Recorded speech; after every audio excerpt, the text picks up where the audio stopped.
Howdy, denizens of the internet. It is I, VannKraken. It is a Friday night World of Warships Legends stream. I see that we are being joined by Dark Architect in the chat. In the wrong buttons. Guys, I'm out of practice. I have not been streaming very much, which you know. I'm trying to balance soccer, works, my kids' new schools, job, doing some YouTube. But Dark knows all about trying to keep a lot of different balls in the air, which is what have been going on with me. I hope you guys have all been well. I am VannKraken. If you've never tuned in before, we are streaming World of Warships Legends tonight. Maybe not forever, but definitely for tonight. We try to have a relatively salt-free stream with some good tips and tricks on how to get better at World of Warships Legends. Enjoy some good company, which is usually relatively abundant to plentiful on this channel. And tonight I was not going to stream. It was getting late, but I got kind of a burst of energy and haven't had a chance to be on as much lately. So I want to get back on and do a live stream. So if anything goes wrong, it's because I'm out of practice. Already making excuses. Dark says he finally hit his goal of 250 on YouTube this week. That is awesome, dude. Congrats. I'm going to give a shout out to Dark so you can follow him, or if you're catching this on VOD, you'll be able to look up his Twitch address, Twitch TV /DarkArchitect18. Congratulations, Dark. Dark has done a ton of great ship play videos as well as crate openings and other things. He's a very good player, so if you like to learn to improve your play style by emulating how others are playing, which is definitely a valid way of learning, you'd kind of listen to me just blab at the mouth. I'm not the best player by any respect. I'm not your high score guy. I'm not going to be your high damage sensei, but I do know a decent bit about the ins and outs of the game and the tips and tricks, things to learn. Been playing almost 6 years on PC and the full 2.5 years since we started this crazy Legends journey.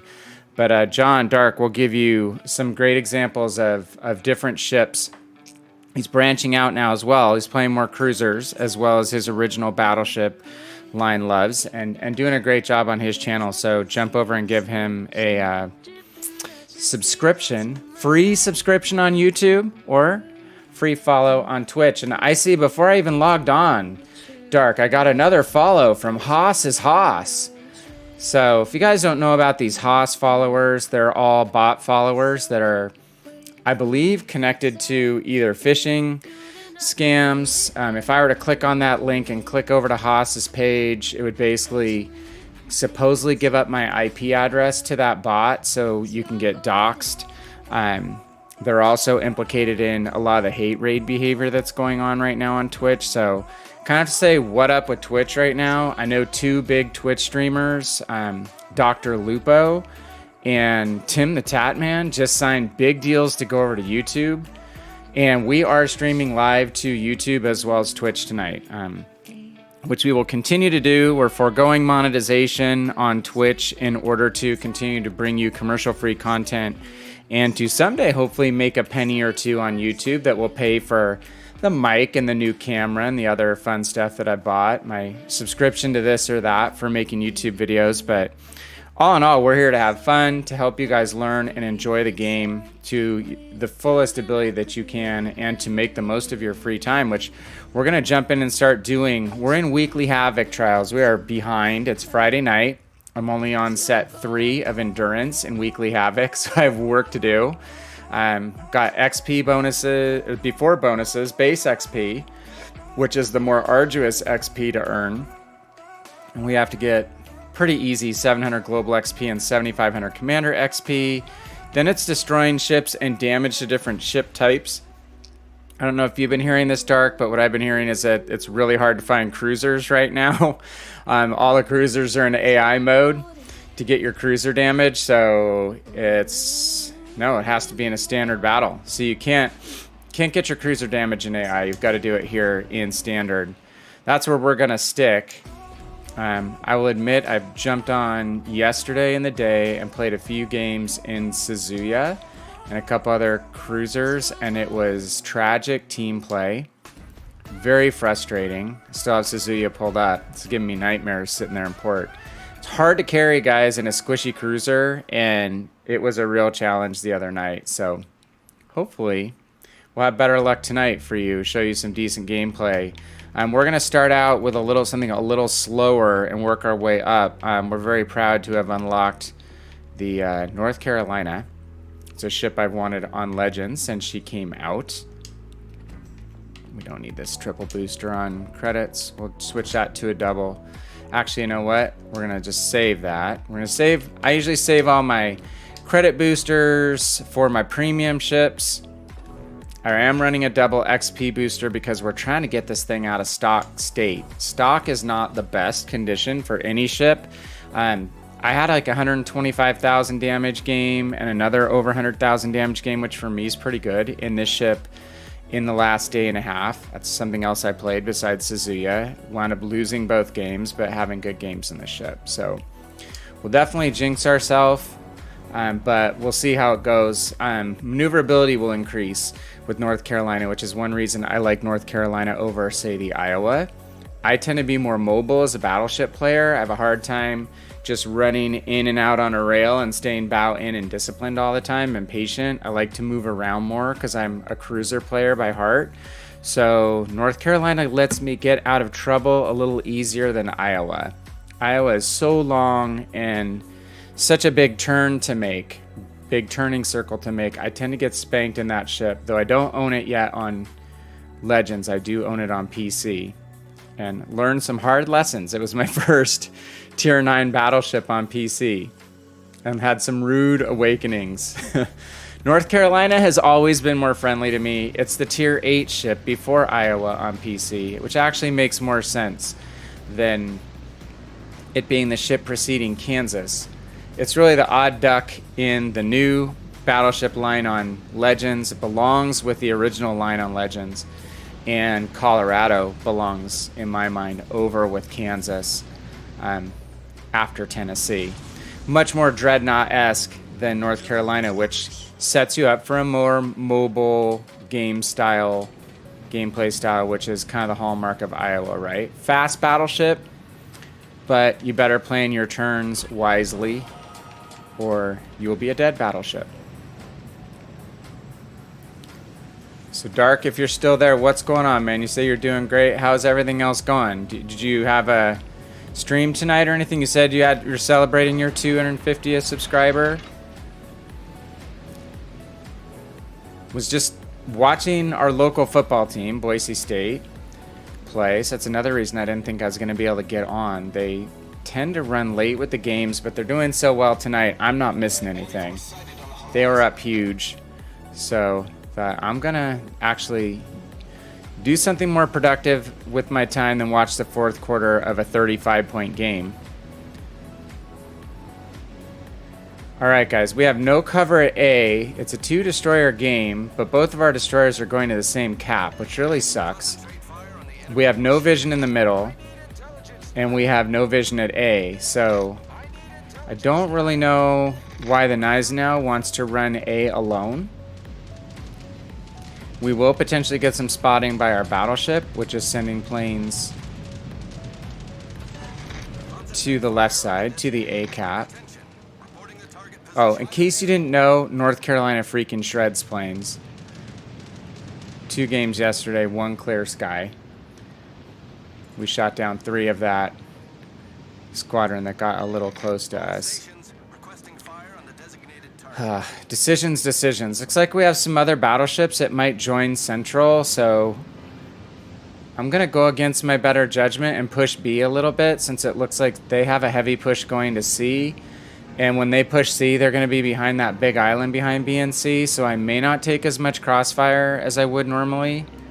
And if I have to, hopefully I can get out. If I get spotted, the B cap's not turning, the A cap's not turning. I don't know what their destroyers are doing. One of them is at C.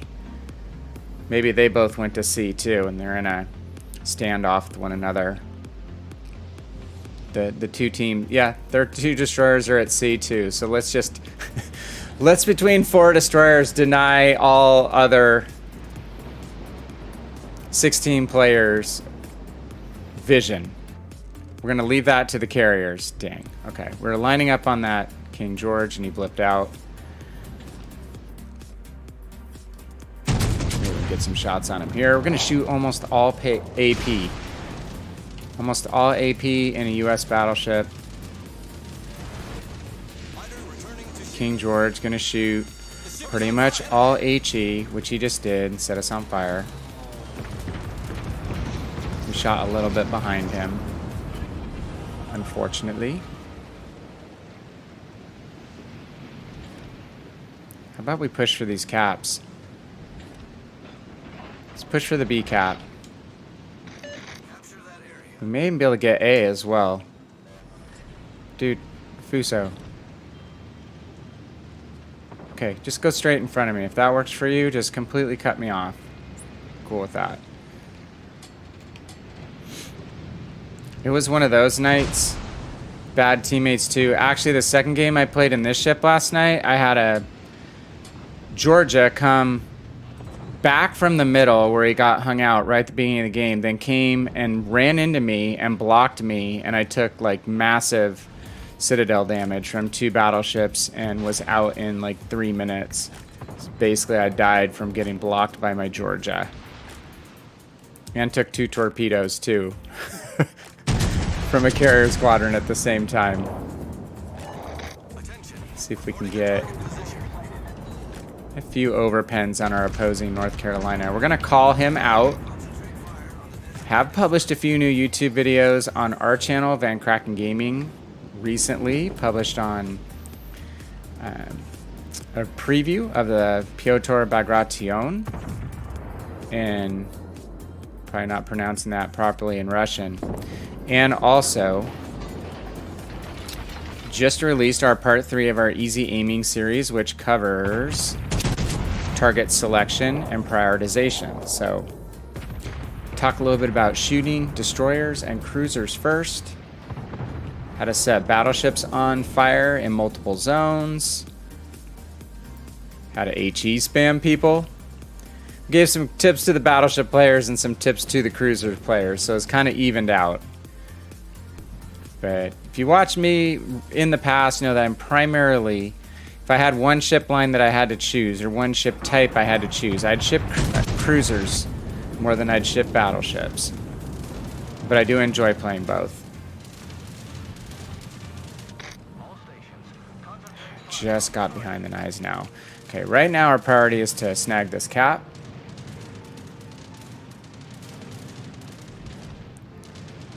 We're not doing much damage-wise or kills-wise as of yet, but this cap will really help us with experience points,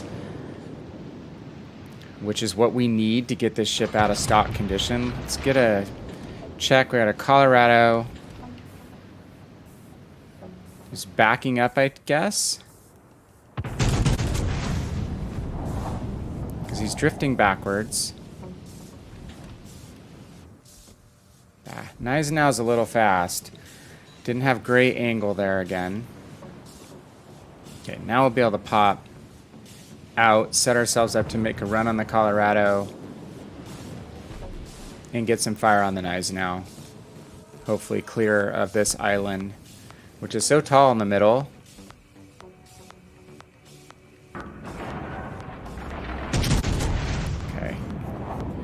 German battleships are a little faster than other lines. You have to lead them out a little more than you might be used to leading other battleships. There we go. That's what we want to see, is around 5,000 per shell, not just 1,500. 1,500 be an over penetration, 5,000 would be a penetration. You're going to get a lot more damage from a full pen. And obviously you're going to get about 14,000 and change on this boat when you actually get a Citadel hit. It's pretty awesome. Super heavy American AP rounds are where it's at with US battleships and cruisers. What's our Colorado doing? Let's check in on him.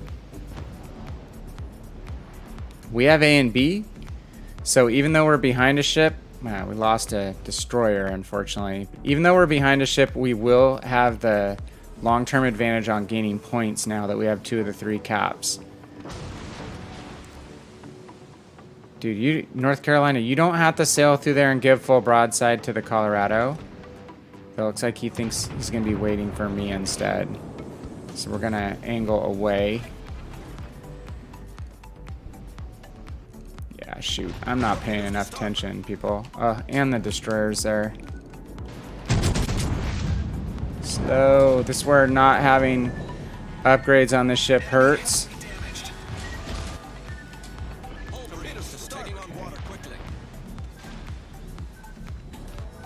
This ship will be even more maneuverable and able to get out of jams like that quite well when she's fully upgraded. Because the hull upgrade is going to give us a big buff to rudder shift. Problem solved, sir. We did whack the Colorado pretty good. I just was not really paying attention to the fact that one of those destroyers is probably laying in wait around that corner. So hopefully he's not going to be able to target us with his main guns now. Hopefully give us access to our final heal to get some of these hit points back. There's that Pensacola. Surprised he's not firing at us yet. Maybe he's obsessed with the Fuso. Moist Dumplings, what's up, man? Oh! Just missed me. Hold on, I gotta concentrate because I'm low health. Low health. Made a mistake. Jamaica mistake. Can we get the Pensacola? It's looking good. Oh! And they say every shot on a Pensacola is a Citadel. What a lie. We were close. Hey, Ken. Yes, Ken, I do live in Idaho. Don't dox me. Because it's not a big state. There's not that many of us here. You can probably figure it out just by me saying I live in Idaho. I'm kidding. Hey, Monk, what's up? Yeah, I am originally from Southern California. My wife is from the Twin Falls area. And I've lived in Idaho for almost 16 years. Actually, it was 16 years in July, so I lie. It has been 16 years. Okay, come around the corner and get some shots on the Ranger. Arena leaderboard? Are you at the top of the leaderboard? Is that what I need to check out? Stupid destroyer, man. He won't leave me alone. Does he have another rack of torpedoes that are coming around the corner? That's the question. I'm gonna steer in just in case. Oh! Got the clear sky. God, I hope there's not another rocket torpedoes coming at me right now.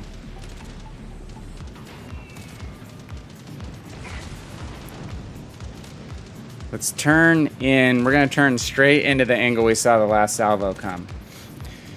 Moist, my week has been pretty good. Got quite a bit of work done. Had our first soccer game of the season for my girls, my team. Come on, turn. I need the upgrades, man. Damn it. Shit. Okay, we've got both caps. 3 minutes, 50 seconds. No spotting from my carrier. Would have been nice to have a little bit of spotting. So if this ship were upgraded, that would not have been a problem. I would have had a boost in engine speed and a buff to radar. Not radar, rudder. Sorry, guys. Little tired. So that wouldn't have been a problem getting away from those torpedoes with an upgraded North Carolina, which is what I really like about her mobility. So yeah, had a good game this week, Moist. First game. I have 10-year-olds this year, so I've jumped back down 4 years with the team that I'm coaching. So that's really, really fun. I have a super enthusiastic team. I've got the upper edge of the girls this year, not the bottom edge. So they're all engaged. They're the best players in their age group. So super, super fun. That was awesome. Again, got a lot of stuff done at work. Got a YouTube video out. Tonight went to watch my older daughter play high school soccer. Unfortunately, she played 3 minutes and got hurt, and her ankle is swelled up to about double its normal size right now. First serious injury of any kind that, not serious, not life-threatening, but first injury like that either of my kids have ever gotten. So little bummed and sad. So hopefully she will heal quickly. What about you guys? What's going on with you? Monk, haven't seen you for a while. Ken, hope you are doing well too. Let's see. Ken says, how is the rest of the country never hears anything about Idaho? You hear stuff about Idaho, it's just not usually very good. I'll divide it into a couple camps, usually about some kind of crazy extremism, which isn't all true, some of it is, or it's one of the best places in the country to live, with right now probably the most inflated housing prices in the entire country, because house prices have gone up here about 300% in the last 2 years. We have so many people moving here from California, Washington, Oregon, Arizona.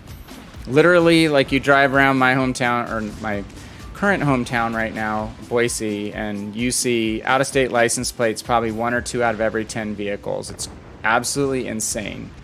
So it is a really good place to live. Tons of stuff to do in the outdoors.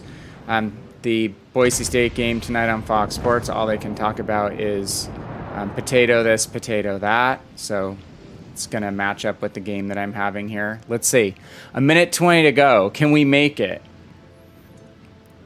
No, we're behind on points, and they're turning the middle cap. We're just going to miss. Oh, we got a kill, though. It's going to be super close. Let's watch.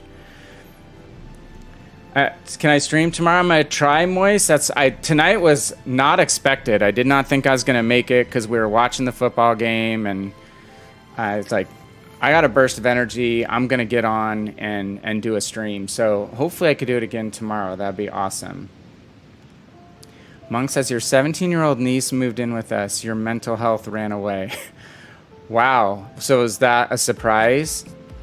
I tell you right now, dude, I have 14 and 16-year-olds. So I don't know if you have your own kids, and both girls. So maybe it is a little easier with a niece until she gets comfortable with you. But mine are super sassy right now. I know I'm going to have a great relationship with both of them when they're probably in their 20s and everybody just chills and mellows out. But it's a little tough right now. No kids, so it's a little bit of a trial by rapid assimilation, huh? I hope it's not under really difficult circumstances. That's all I wish to you, and I hope it goes well for you. And sometimes, yes, I'll say my mental health is taxed with having 2 girls, and things like dances and all that kind of stuff, and boys are starting to happen for the first time. Look at us, we finished first. How did that happen? And we eked out a victory, 5,800 XP.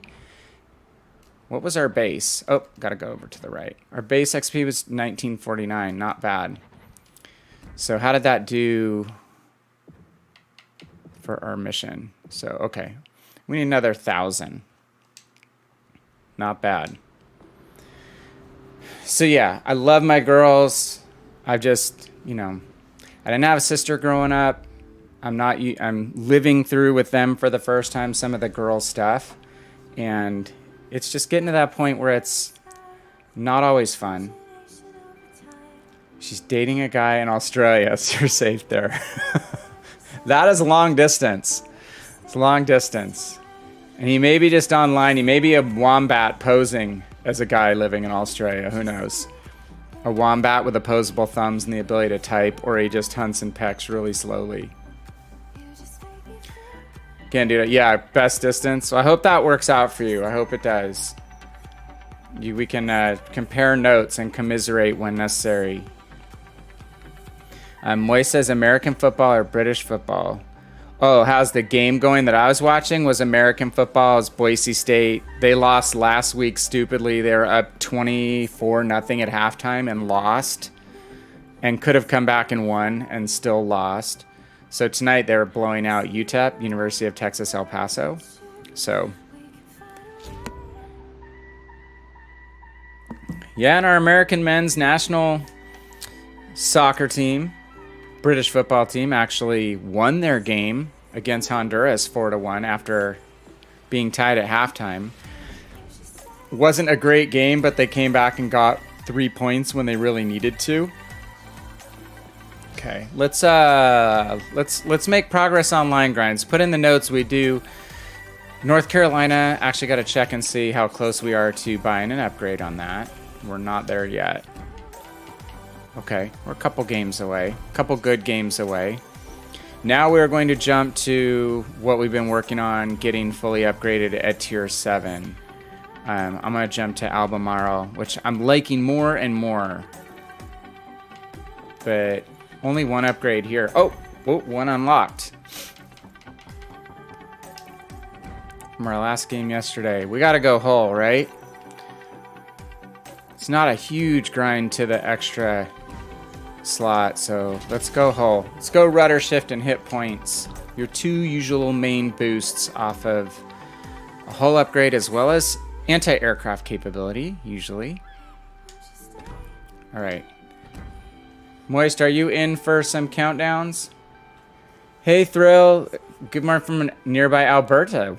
Welcome to our friends across the border. Thank you for stopping by the stream. If you haven't been in before, we're just doing line grindings tonight, doing what a lot of you are probably doing, trying to do weekly Havoc.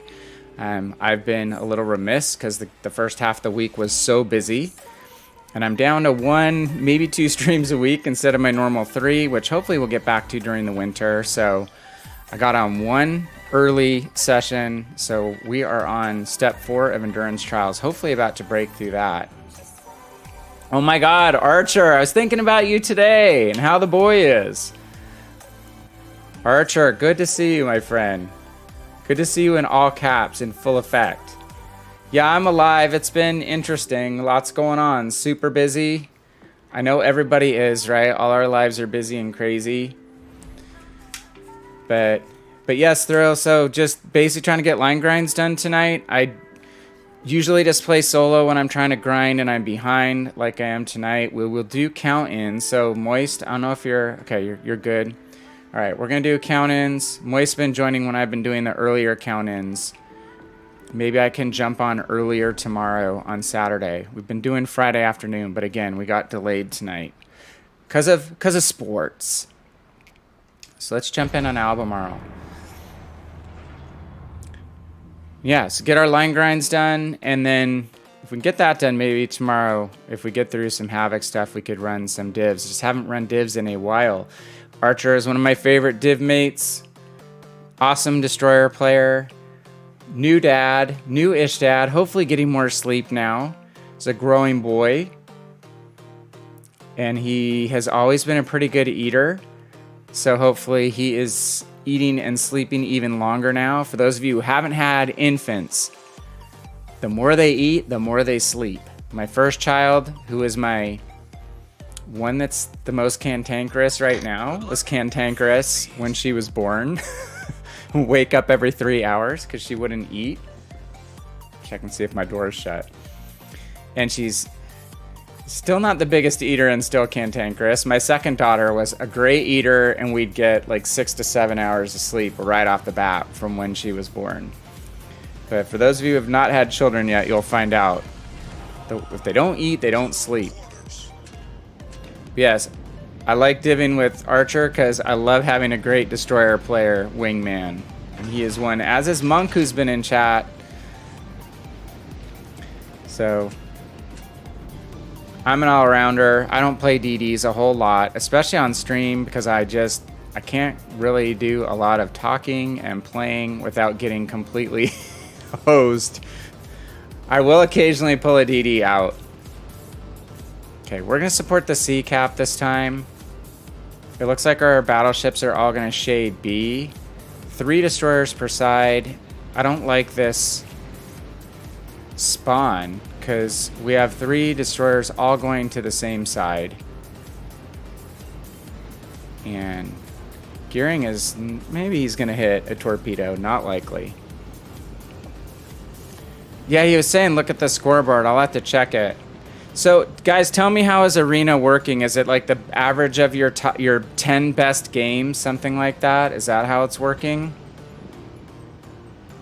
Something like that? Or is it literally just XP again? I'll be honest with you, I haven't played any Arena this go-around. Okay. We're in a legendary tier game, playing against battleships. I got slayed in one game last night in this boat. And freaking, it seems like Bismarck's a lot more accurate with the buff, the second buff to Bismarck. They're popping me from 14 or 15 kilometers away in this ship. Granted, that was before I just got the super duper upgrade to my rudder. Let's see how much that helps. Yeah, that'd be cool, Moist. Definitely Discord works for getting the group together, and we can be cross-platform. Could do a cross-platform Discord and then just count-ins. So hopefully I'll be on in the afternoon if I'm gonna make it on, and I will definitely look for you if you're gonna be playing around, you know, let's see, Florida time, maybe 5, 6 o'clock, something like that. Okay, I gotta get out of Dodge within Alaska and a Bismarck here. I'm not gonna go all the way into sea. It's not going to be like automatic, knowing how I can maneuver out of trouble until I get the feel for the new rudder shift on this guy. But just bear in mind that the British heavy cruisers just don't turn like, say, the other Tier 7 I'm working on unlocking right now. It's upgrades to Charles Martel. Charles Martel is much more of a boss open water kiter.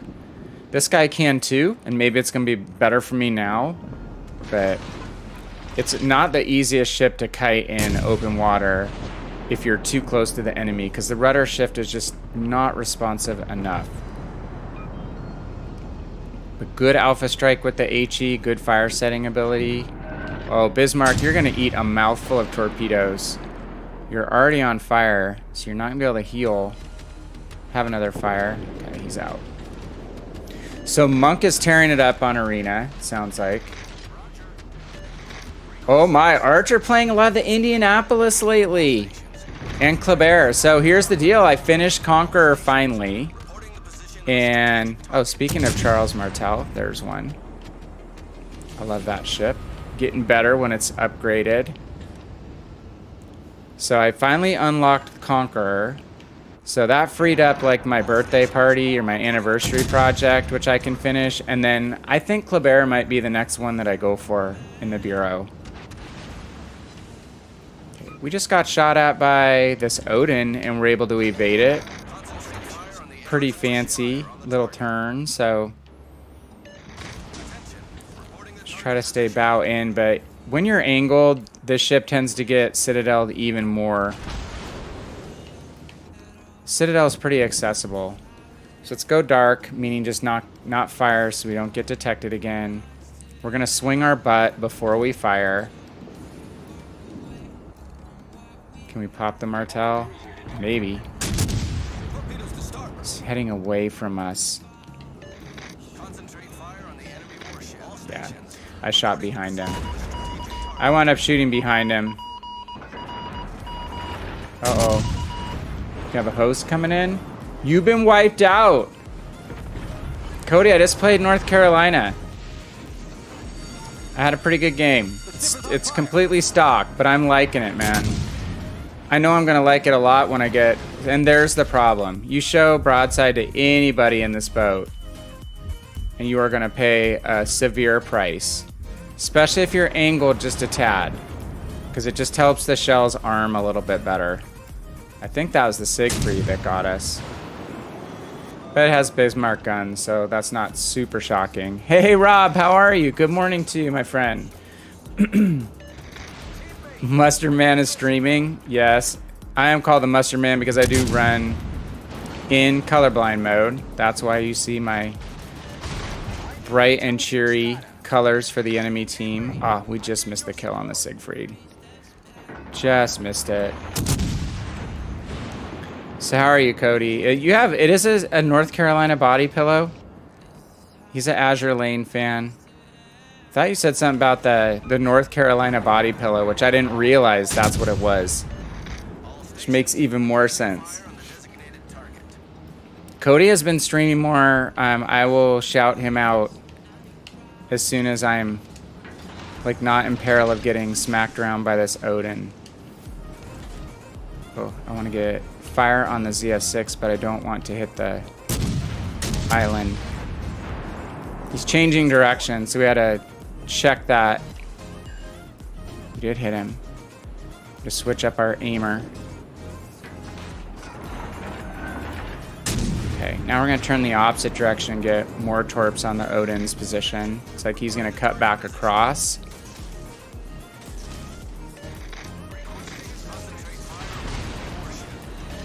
We're going to go ahead and use second damage control. Sorry, second repair party. Continue to try to get fire on the Odin. Not extremely fast turrets on this boat. Shoot. He's too shifty. He's turning again. Maybe we can get a fire instead. I thought he'd stay bow into those ships that he's firing at right now, those two cruisers. That might have been the stronger play for him, but he probably would have eaten my torpedoes if he stayed bow into them. Uh-oh, he's looking at us. There's a fire. This is a good boat to do fire challenges in. It's got a pretty good blast radius on these HE shells, being higher caliber, and British. More British-like fire setting properties. Ugh. Dude, Odin. He's dodging a lot of torpedoes. He's got to have really good potential damage number. Oh crap, we may be dead, guys. We may be dead. Don't kill me. Wow. Heal, heal, heal. Oh shoot. Another battleship on the other side. No! Screw you, Fletcher.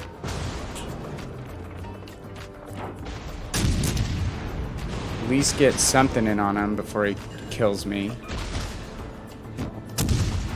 We have him radared, so he's trying to smoke up. Ah, but that didn't work, did it? Okay, that was an important kill, because now we're 2 destroyers to none. I do have to watch this Georgia. Shoot. I threw speculative torps that direction. I just didn't put him far enough away. I didn't know it was a Georgia. He disappeared right when I looked his direction. He's low health. Can we get him on fire before he kills us is the question. Trying to make sure I don't run into an island, into a Notzer. Looks like our DD has good torps on him. He's not changing course or speed. Bad news for Georgia.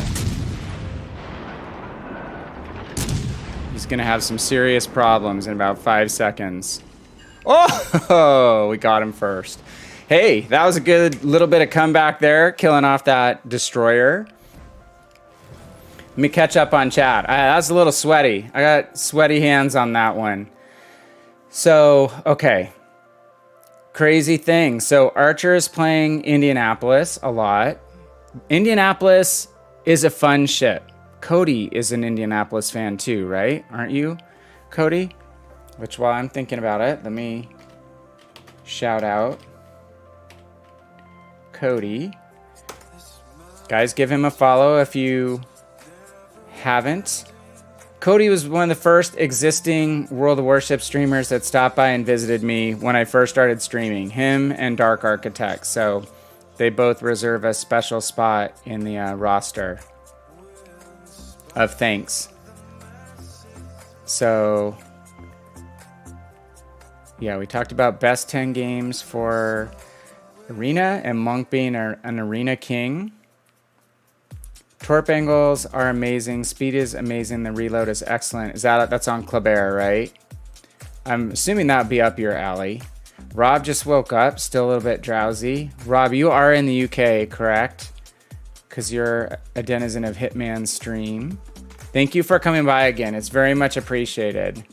I was meaning to jump over into Hitman's stream today when he was on Twitch, but I wound up having to do work. Couldn't get away. Yeah, I thought you played Indy a lot too, Wiped. Rob likes Indy too. I mean, Indy has amazing AP shells, and people who kind of cap on the US cruiser line, the US heavy cruiser line, really don't, I think in my mind, play the line properly because they don't probably switch ammo type enough devastating AP rounds, the super heavy AP rounds. Fantastic. And Rob mentions Molotov, and Molotov with the 180 millimeter guns, not the 203, what Americans have, 203s, but the 180 millimeter Russian guns, which are on the Pyotr Bagration, the Kirov, the Molotov, the Dmitry Donskoy on PC, and the Talon, which I'm grinding on PC currently, have been forever. Those 180 millimeter Soviet guns are not as good at AP as the Americans, but they also are good AP rounds and should be primarily AP shooting ships, not fire spammers. So that's just kind of a misnomer. Enough people don't use the AP benefits of those 180 millimeter Russian guns, and definitely the heavy cruiser guns in the US cruiser line. Hey, we scored a Dreadnought. Not a high damage total, but we kind of did our thing. Kind of all around it, made top 4. Got the key kill on the Fletcher. If the Fletcher had stayed in smoke, that might have been bad. He might have killed off our DD that came along with us. He thought he had an easy kill on us, but I don't think he was penning us with his HE very well. So we will take it. We're happy about that result. So now we're on to, what is it, Global XP? Oh, you guys, should we do a crate opening? I was going to wait and see if someone asked. I said when we get over 100 crates, we would do the mass crate opening button.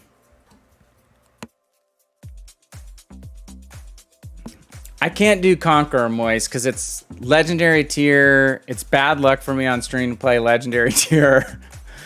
It doesn't have a commander or modules kitted out or anything on it, so I'm going to hold on it. But when we play together, I'll play it for the first time when we're doing count-ins.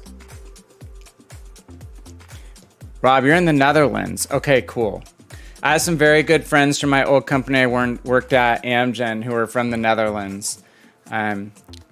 Buddy who worked for me, Gertjan Bartlema, was a very stand-up, amazing dude. He was my right-hand person in corporate finance in my 2-year stint in one specific job.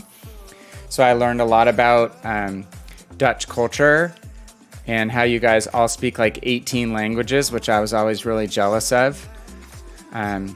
Great guy, worked in a very international corporation. We had a division of our business in Breda.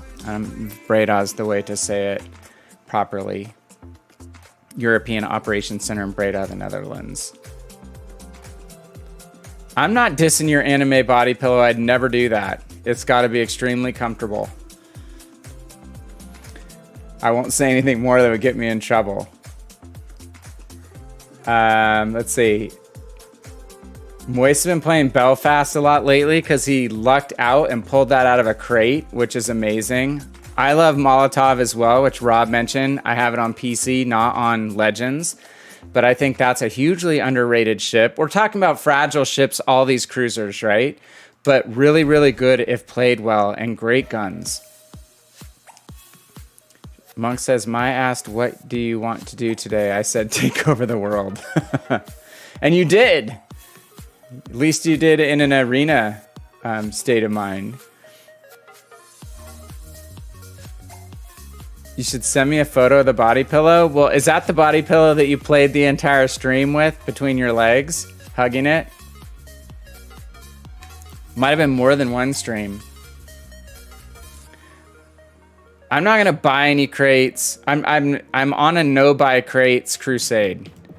Oh my god, you guys. So don't get me started, but you know, this is the Order and Discipline campaign, and it's so funny because that's like the exact opposite of what's going on at WG corporate right now. Like now there's tank CC or community support people on the corporate side quitting. I think on the PC tank side, then there's CCs and the tanks community is all up in arms. There's leaked internal chats between like Sub Octavian and other staff on the PC World of Warships side that's just not flattering, talking about other community contributors and content creators, and wargaming needs an enema. it was what it needs. It needs a corporate enema to clean out some of the BS that's going on right there and the attitudes. But anyway, order and discipline is not what's happening at WG, in my opinion. Let's load up a game while we're talking here. It is global XP. I'm pretty damn sure. Oh, let's jump. Let's do Charles Martel. We did get this guy completely modularized. I think it's 700 global XP. We'll go triple booster. We have a big stockpile. I run double XP global boosters all the time on my premium ships. Just try to build up that balance. I'm only 900,000 XP from Stalingrad, you guys. I would have been a lot closer if I didn't buy a ship, but I don't know if Stalingrad's going to be worth it, honestly. Especially when there's hardly any cruisers in legendary tier. So, Archer said he's playing Makarov. Makarov is Nuremberg, right? Russian Nuremberg, and I freaking love Nuremberg. Monk's top 10 of Arena worldwide.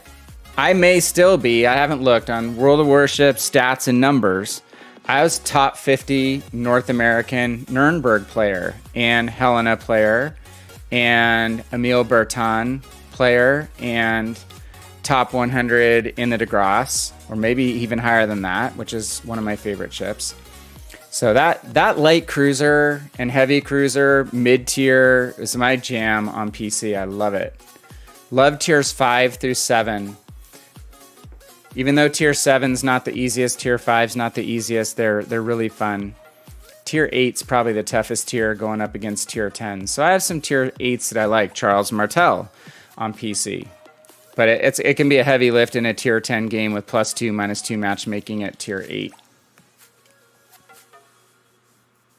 Yeah, you need to post a picture of the body pillow onto the Discord, Cody.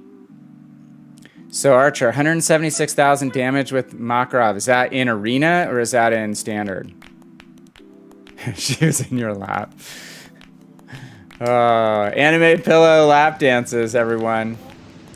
Okay, Moist, maybe after this game I'll open all crates. I've been saying that's my new thing. Every time I get to 100, I'm gonna hit that all crates button. Last time I think I had 130. I've got about 104 right now. In Arena. Okay. So that's cheating a little bit, right? Because you get boosts, but that's still a great game. Very good game. Okay. We're cruisering, so let's jump over and support C. I'm going to suggest to the team that we should have a presence at A and C. Not A and B. Sorry, not B and C. Not A and B. We don't want to leave either of the bordering flanks wide open, which happens a lot. If you go B and C or A and B, you leave one whole edge of the map open. The enemy team tends to come behind you with that whole spawn and start crossfiring you. Hey, Big Killa, how's it going over on YouTube? Wait for the next global XP ship they have coming after the Stalingrad. You have 1.5 million XP. Awesome. I had 1.5 and then I bought Paolo Emilio. So I'm not regretting that purchase. I just haven't played it a whole lot yet. Shoot, I have AP loaded. Probably want to be shooting HE at Bow in Colorado. Yeah, we bounced. Shoot, this Ochakov is getting sporty. No one spotted by our DD at C yet, so let's hope we can support this cap. Grab this cap. Okay. York coming in. He's coming in at an angle that's going to show us broadside, so we're going to switch back to armor piercing now. I'm not going to show him full broadside. I'm going to kite away at an angle, and I'm going to come down from full speed just to try to throw his aim off a little. Now we'll reaccelerate. Sweet. Got a Citadel. We're definitely going to win trading with HE versus AP. If he keeps showing us broadside, that is. And I'm not going to worry so much about turning into him now if he's going to shoot HE at us. He's not going to significantly or do huge chunks of damage on us with HE rounds. So Killa, yeah, I'm not sold. I don't own Stalingrad on PC. I wasn't playing in clan battles when she was available for Steel, the PC version of Steel. So I never got her. And for a while, she was the clan ship of choice before they split the Russian cruiser line and brought out the Petropavlovsk, which a lot of people play the Petro in competition now. So Stalingrad isn't the end-all be-all that she used to be. Moskva was a big thing for a while too. But she also kind of fell off just in popularity as well. Okay. We're going to make a tight turn here. I don't want to go toe-to-toe with this Colorado, but I do want to torp him. Gonna hit our speed boost. Engine boost activated. Gonna jam, try to swing over to the other side. We have... Arm piercing loaded is not a bad thing right here based on this angle. See if he focuses on the targets in front of him. Oh yeah, you slow down right there. That would be perfect, my friend. Okay, we're gonna get one. We'll take it. And I'm just watching my spotted indicator to see if he's gonna actually lock on me. Dude, don't ram him. You're not gonna ram. Okay, thank you. We killed him, thank God. Losing a nearly full health Georgia on a ram to a Walking Dead ship would have been ridiculously bad. Okay, now we're back to high explosive, gonna support on this DD Central. So anyway, just Stalingrad was like the big deal of its time on PC, and it hasn't been available for quite some time, which is why, you know, it's kind of a big deal name droppy ship on Legends, but they basically said it's going to be open to balancing. Cody's played it, I'm sure, as a super tester. Cody and Dark are both super testers. So I think it's going to be a good ship, but it may change. They've said they're open to making changes to it. So I don't really want to drop 2 million global XP on a ship that may be fluid with regard to buffs and nerfs. So if anything, I'm going to wait a while to make a purchase on that boat. Okay, let's see if we can set the Leon on fire. Hey, Hitman, good to see you. Yes, everyone is doing well. I wanted to stop by your stream today, but work called. We had a guy redoing our shower at our house the last 2 weeks, so I was able to kind of play hooky a little bit more at home and just stay home and work because there was someone in the house all day. But I had too much to do today, so unfortunately I couldn't join you. Hopefully you had a great stream. Yep, Rob's joined us this morning, or his morning, our evening. Opposite time frames for us, right? We're bookends of the normal waking hours. So you're a night shift worker or a vampire. Okay, this Ochakov is... He's got probably about 11.1 detectability, maybe 10.5. He's gonna torpedo in this lane. He has 8-kilometer torpedoes. Unfortunately, I didn't have AP loaded, but you know what? I probably would have just wound up overpenning him anyway. Oh, he's out. Good job, team. Let's commend a teammate with a job well done. So yeah, we're just... Big Killa over on the YouTube side was bringing up the Stalingrad, as did some other folks, and I think I'm going to hold on it a little while. I don't know what I'm going to get next with Global XP. Well, let's see what comes out, right? Killa says he doesn't play legendary ships that often. I don't either, just because I don't like the matchmaking there at this point in time. I'd probably unlock Stalingrad, and I'd probably not play it a whole hell of a lot, just because I think cruiser balance is really Not great in Legendary, obviously, with only a couple choices available. And the Cabras, which is like a micro cruiser. Still have Bureau projects left. Me too. Oh, yeah, the color is colorblind mode. I can't remember. I think there's two types. One starts with a D, the other's Protanopia.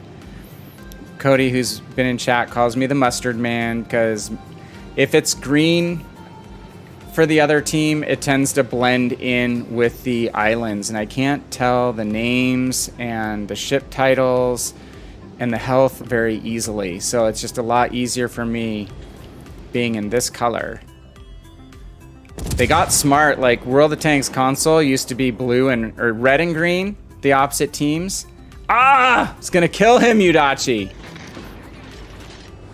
So they got a lot smarter when they made it blue and green, but it's so I can tell the teams apart, which I didn't used to be able to do on World of Tanks console, but it's the background that's hard. Secretly the Mustard Man. You can call me Admiral Mustard, since Colonel Mustard from Clue would be more of a landlubber, right? What else did I miss? So yeah, I need to catch up on playing Palo Emilio. Again, I don't play Destroyers on stream a ton because I have to concentrate too much and just be me sailing around, not talking to you guys. I have had some time to play a few games in it and had some really good games. So I know some people were calling it trash. I think that's people who play like 3 games in it, don't really understand the play style. They try to just YOLO rush in it from the get-go. And it is not going to be a great boat if you YOLO rush right at the beginning of a game when you can get focus fired by 3 or 4 ships. If you wait a little later until if the rosters have thinned out a tiny bit to start rushing more isolated battleships without support, I think it can be very deadly. I've even done well in a few legendary tier games with it. But yeah, I haven't decided next. I mean, Atago is a great ship, but I already have Suzuya, I have Mogami. I do like all the Japanese cruisers. And Atago is probably historically one of the most balanced, or just say long-lived cruisers that has really stood the test of time. Oh, their DD is in C. Let's go Cap A. I've got nothing better to do. Hey, Lewis, good to see you. Hey, thanks for the raid. Really appreciate it. Thanks for dropping in. Oh, I know your name. I know you stream. I don't know if you've dropped in on stream before, but thank you so much. I am VannKraken if you just dropped in. I'm a Legend streamer. I haven't been streaming as much of late because of life and busy summer and coaching sports, youth sports, and working and having 2 kids that have started new schools, 2 new high schools. Our life's kind of complicated, but was a 3-day-a-week Legend streamer. Now I'm kind of 1, and I do make YouTube content as well. Have some learning content out on YouTube, different videos. Most recently finished up some aiming videos, a series of 3, kind of compilation of the tips and tricks that I've picked up over 6 years of World of Warships that you may or may not know, little things. Had someone comment back today that, hey, that's a good idea to light ships that have been torpedoed on fire with HE. So if any ship gets hit with more than a couple torpedoes, typically they've used their damage control party, and HE will often suck the rest of the life out of them. So videos are just kind of sprinkled with little tips like that. The second video is about how to use the tick marks on your aiming reticle right there to actually gauge the distance that you should lead an enemy ship based on your shell flight time. So anyway, enough of promoting YouTube, but that's why I haven't been streaming as much, because I've been trying to do content on 2 sites at once. So anyway, thank you so much for coming by. And yeah, we've got Hitman here too. Hitman has like a bajillion Twitch followers now. They're not all named Haas, which I was mentioning earlier, right? All these stupid Haas bots, you guys. Driving me crazy. Hitman is over 600, I want to say, followers. And Since we're just sailing, not doing anything important, we're going to give shout out to Hitman as well. Rob, I can't remember if you stream also or not. Happy to give you a shout out as well. Uh-oh, Archer's off to bed. Okay, sir. Hey, really good seeing you. Take care of yourself. Glad you guys are doing well. Miss hanging with you. So, again, was thinking about you earlier today. So thank you for coming by. Okay, we're down to one ship. Maybe that was the York that was capping C. I don't know where this last destroyer is. But the timer's going to count out here very quickly anyway. So we're going to take our victory. We're doing too well tonight. Clean living. Thank you. Had a short margin of victory in the last game. We won the first game, and we're going to take the third game. I don't know what I did to deserve this. Though a couple weeks ago when we streamed, we went 7-0. And then again, the fates have balanced things out. The last couple sessions I've had have been really, really, really tough. But all playing kind of squishy-ish cruisers or not super mobile battleships. Where is this guy? Well, no matter. Be out soon. Lewis had a good stream. Decided to play Fallout 4 instead. Wasn't feeling a grindy game tonight. So, I don't know if you guys know who Mr. Gibbons is. He is roughly my age. I'd say he has to be in his 50s, maybe a little bit older than me. I'm 52. And he's a great streamer, been a long-time World of Warships PC streamer who recently left the community contributor program amidst the brouhaha. He'd been kind of variety streaming anyway, but plays some different games on a pretty regular rotation, and he plays Mech Warrior online. And I don't know if you guys have ever played mech-based games, but Mech Warrior, I've never played it. It's about a 7 or 8 year old game, but they are kind of having a resurgence going in the opposite direction of World of Warships. They had a lot of problems with their game having population dwindling, over monetization, people feeling like the balance was completely whack because they introduced so many premium mechs into the game. And amazingly, they have completely 180'd and basically gone back to far less grindy monetization, far less than World of Warships, honestly, and also have formed a group of community contributors who are what they call the Cauldron. So it's like a steering committee that is basically getting to rebalance the game. The players are directing the rebalancing of the game. So it's MWO, Mech Warrior Online. If you've played World of Tanks, it's similar controls to PC Tanks because you control the upper body of your mech separate from the legs. So it's very similar to the tracks versus the turret. 4 classes of mechs, which kind of pattern from heavy through to lights, except you have super heavies called assaults, heavies, mediums, and lights. And I'm digging it. There's missiles, there's bullet-oriented, ballistic-oriented guns, there's lasers, there's countermeasures that you can use, and it's very team-oriented. So anywho, I'm kind of digging it. I haven't played anything new with any level of investment of late as far as time. So fun just to get a change of pace. So I suggest to everyone, if you're a little bit bummed with kind of the direction of where WG right is at this moment, you know, take a break, get your head out of this sphere a little bit and try something new and different. I think it'll be good for you, especially if you're frustrated with the grindiness like Lewis is saying. Say you discourage things like loot crates and premium ships that probably aren't worth the doubloons. I think that's a very good public service position to take. I wish WG would go back to more of not pushing, but encouraging people to do things like buy premium time. I think our campaign mechanism in Legends is amazing. Like right now, Legends is not nearly bastardized the way PC has become with loot crates. So I honestly feel like the campaigns is a fantastic and fair priced mechanism to get a bunch of free goods like boosters, some extra global XP, a week of premium time, earning back doubloons that defer the cost. Like in dollars, it's like $6 and I think roughly €7. I don't know the pounds, guys. You'd have to do that conversion for me now that it's Brexit, but I think that's totally fair to get a premium ship that would cost you $50 in the shop plus a bunch of other free stuff to grind the campaign. So I do pretty much every campaign and I buy premium time and I know exactly what I'm getting for my money. But when you go and buy crates and you're hoping to get a certain ship in a given crate, especially the ones that are only available in crates, I just think that's completely the wrong way to go monetization wise, and unfortunately that's the way the PC game has gone.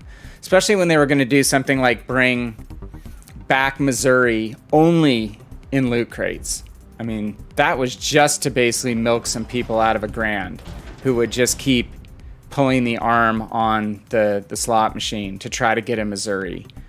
Now all kinds of people are going to have a Missouri. So my Missouri, which was kind of a very unique item, is going to be basically spam because there's gonna be so many people that wind up getting it now that they've relaxed the requirements for getting it, and supposedly they've nerfed it, but we're gonna get like a ongoing mission if you already had it to boost your credit and earnings levels back to where they were before.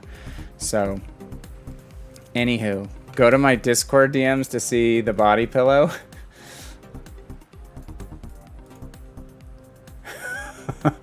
Why do I feel like you've shown this to me before?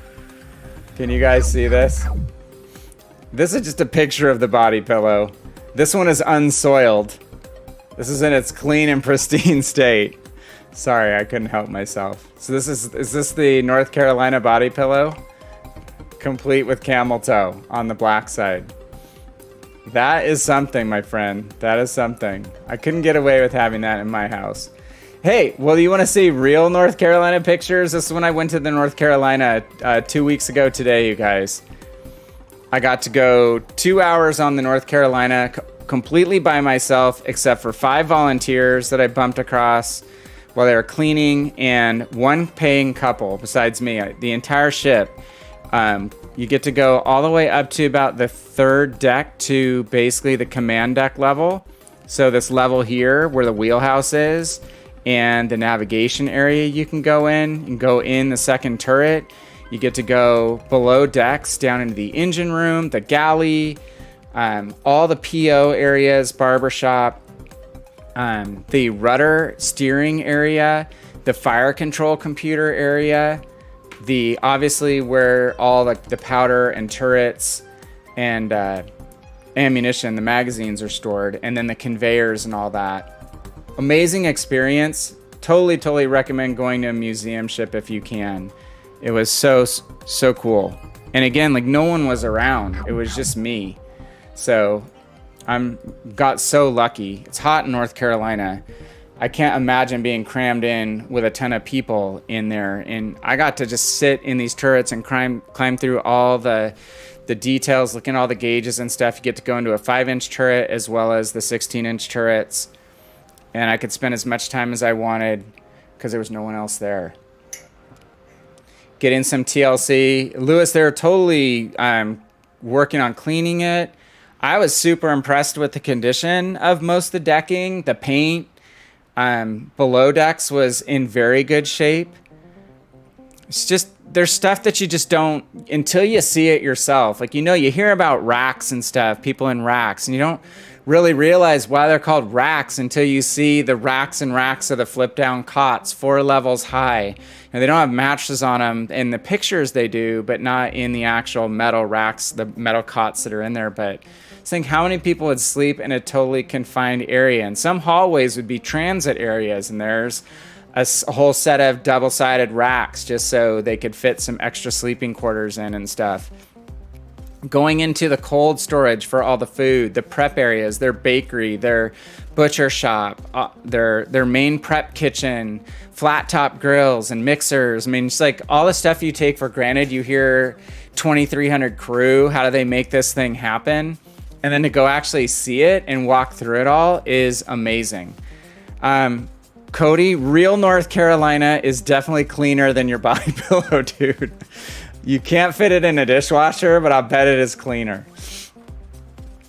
All right, let's play a couple more games. Oh, Hitman the Belfast. Yeah, the few pictures I've seen of Belfast, they actually have World of Warships PC kiosks on the Belfast, which I'm sure you already know. So you can go play World of Warships PC and play the Belfast on the Belfast. I don't know why they didn't have anything like that on North Carolina. I don't know if they have that on any of the museum ships here. You've got Iowa, you've got the Kid. I know they've had an event on the Kid. You've got New Jersey, which is the other battleship that I was on, that I went on as a teenager.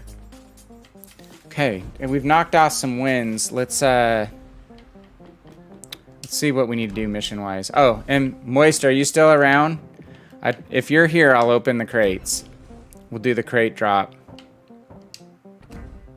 We're on Commander XP. You guys, the open them all in one button is pretty damn cool.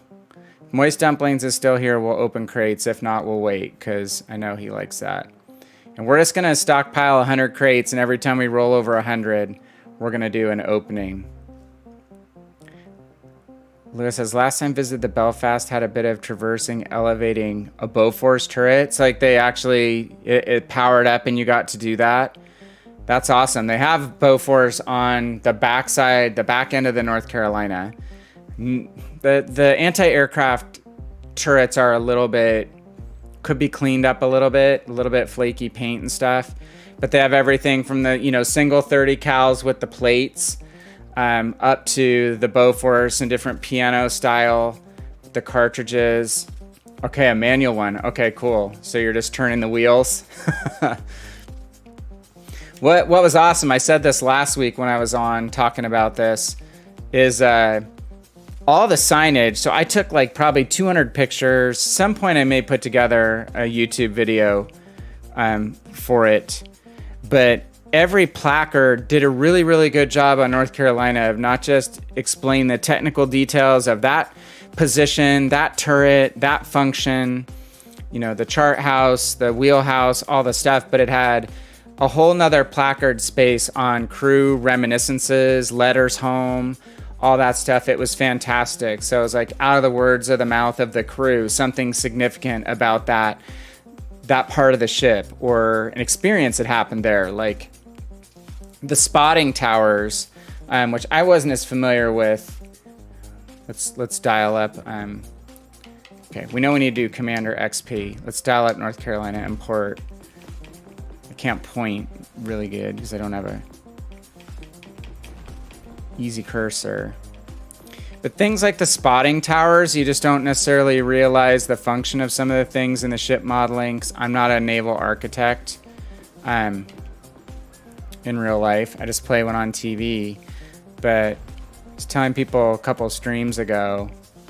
So like those tall towers there with the stripes are the spotting towers.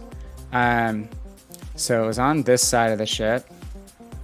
Right about here, where those 5-inch guns are, if you look middle of the screen right there, straight up, the tallest part, you see that little thing that looks like a gun turret, but it's not. It has a radar on top, and it's got spotting slits in it. So that's where, spotters would sit to spot the main gun fire and the 5-inch fire. So I was talking about one friendly fire incident that they had, that turret, or not the turret, again, that spotting tower that's right center screen, right under the 11.5 million credits.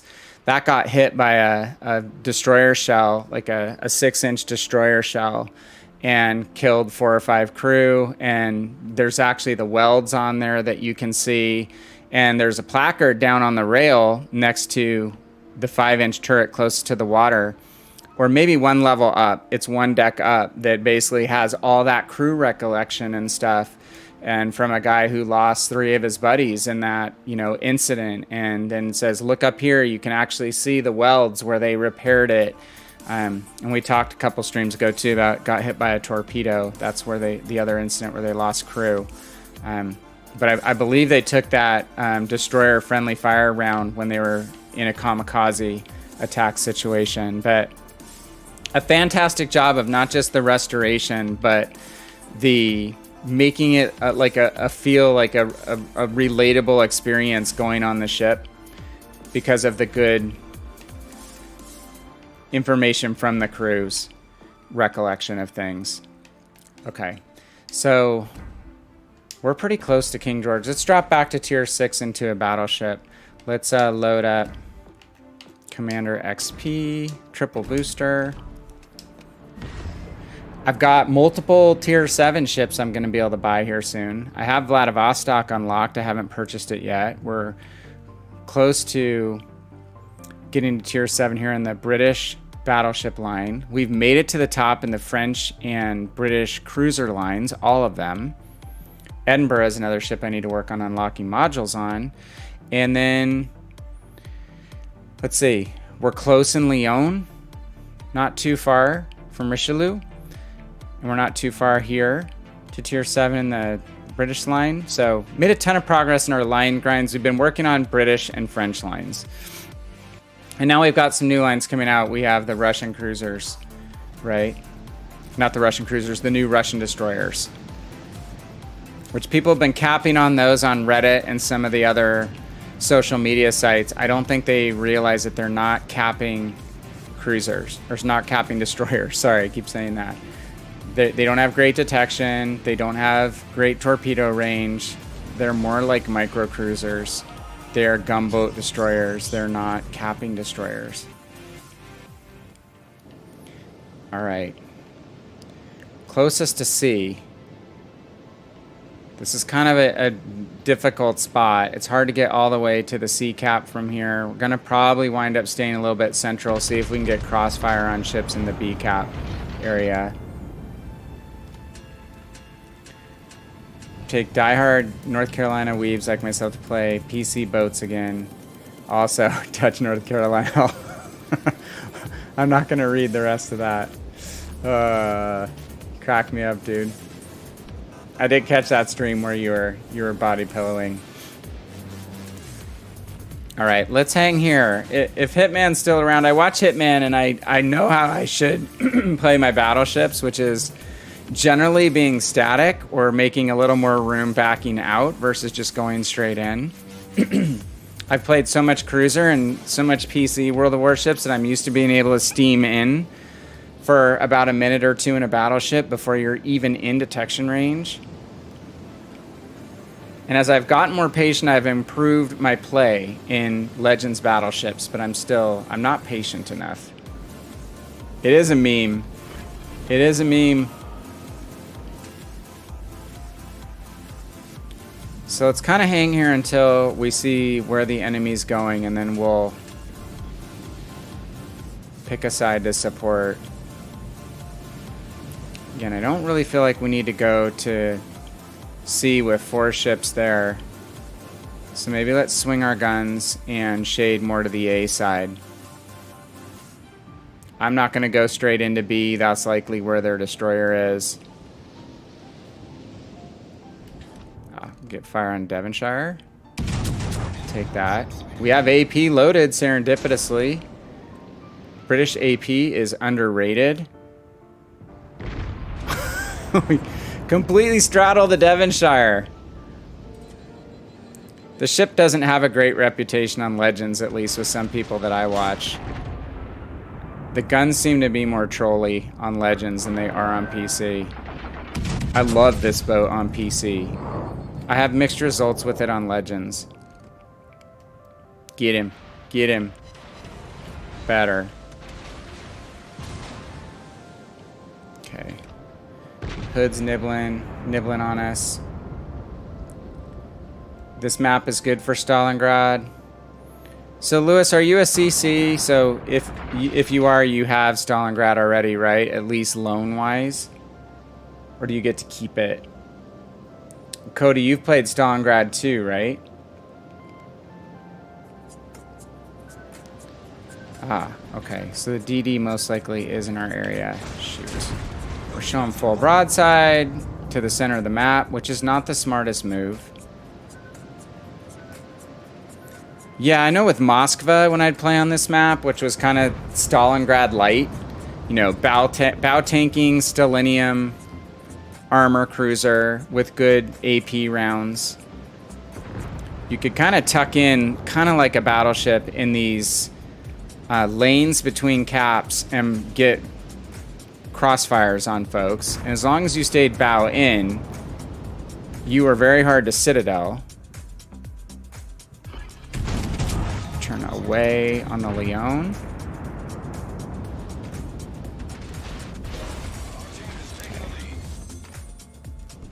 Able to angle away most of that damage. Kind of holding on using my repair party just to take a little more damage before I spend it. Leon might get frustrated with me if I stay angled and try to start setting me on fire. Oh crap, there's the DD. Come on. Ah, he smoked up. Tried to signal. I don't know if the Helena even saw him. I'm not sure that he did. Helena has rate of fire. Just on loan last week? Okay. Oh my, we're totally chatting and not paying attention where we're driving.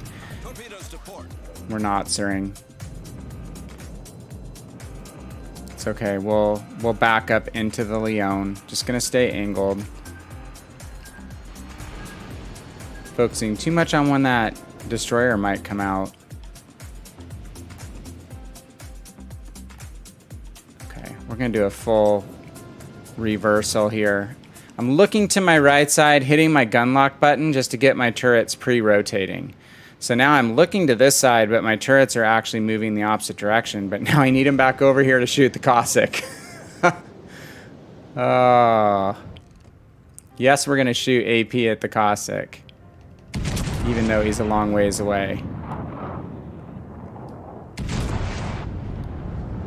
It's speculative, but it's worth it. Okay, now we'll pull back forward, get our guns rotating to the right side, and try to get fire back on the Leon, who looks like he's going to peek out from the rock. I hated the spawn position. Our team is doing pretty well, though. Okay, back turrets. It's giving us a nice angle. Again, we're going to be able to get solid volleys with AP from a British battleship. It's just a ancient Chinese secret. Ran up against a Nelson driver yesterday who was pummeling me with AP.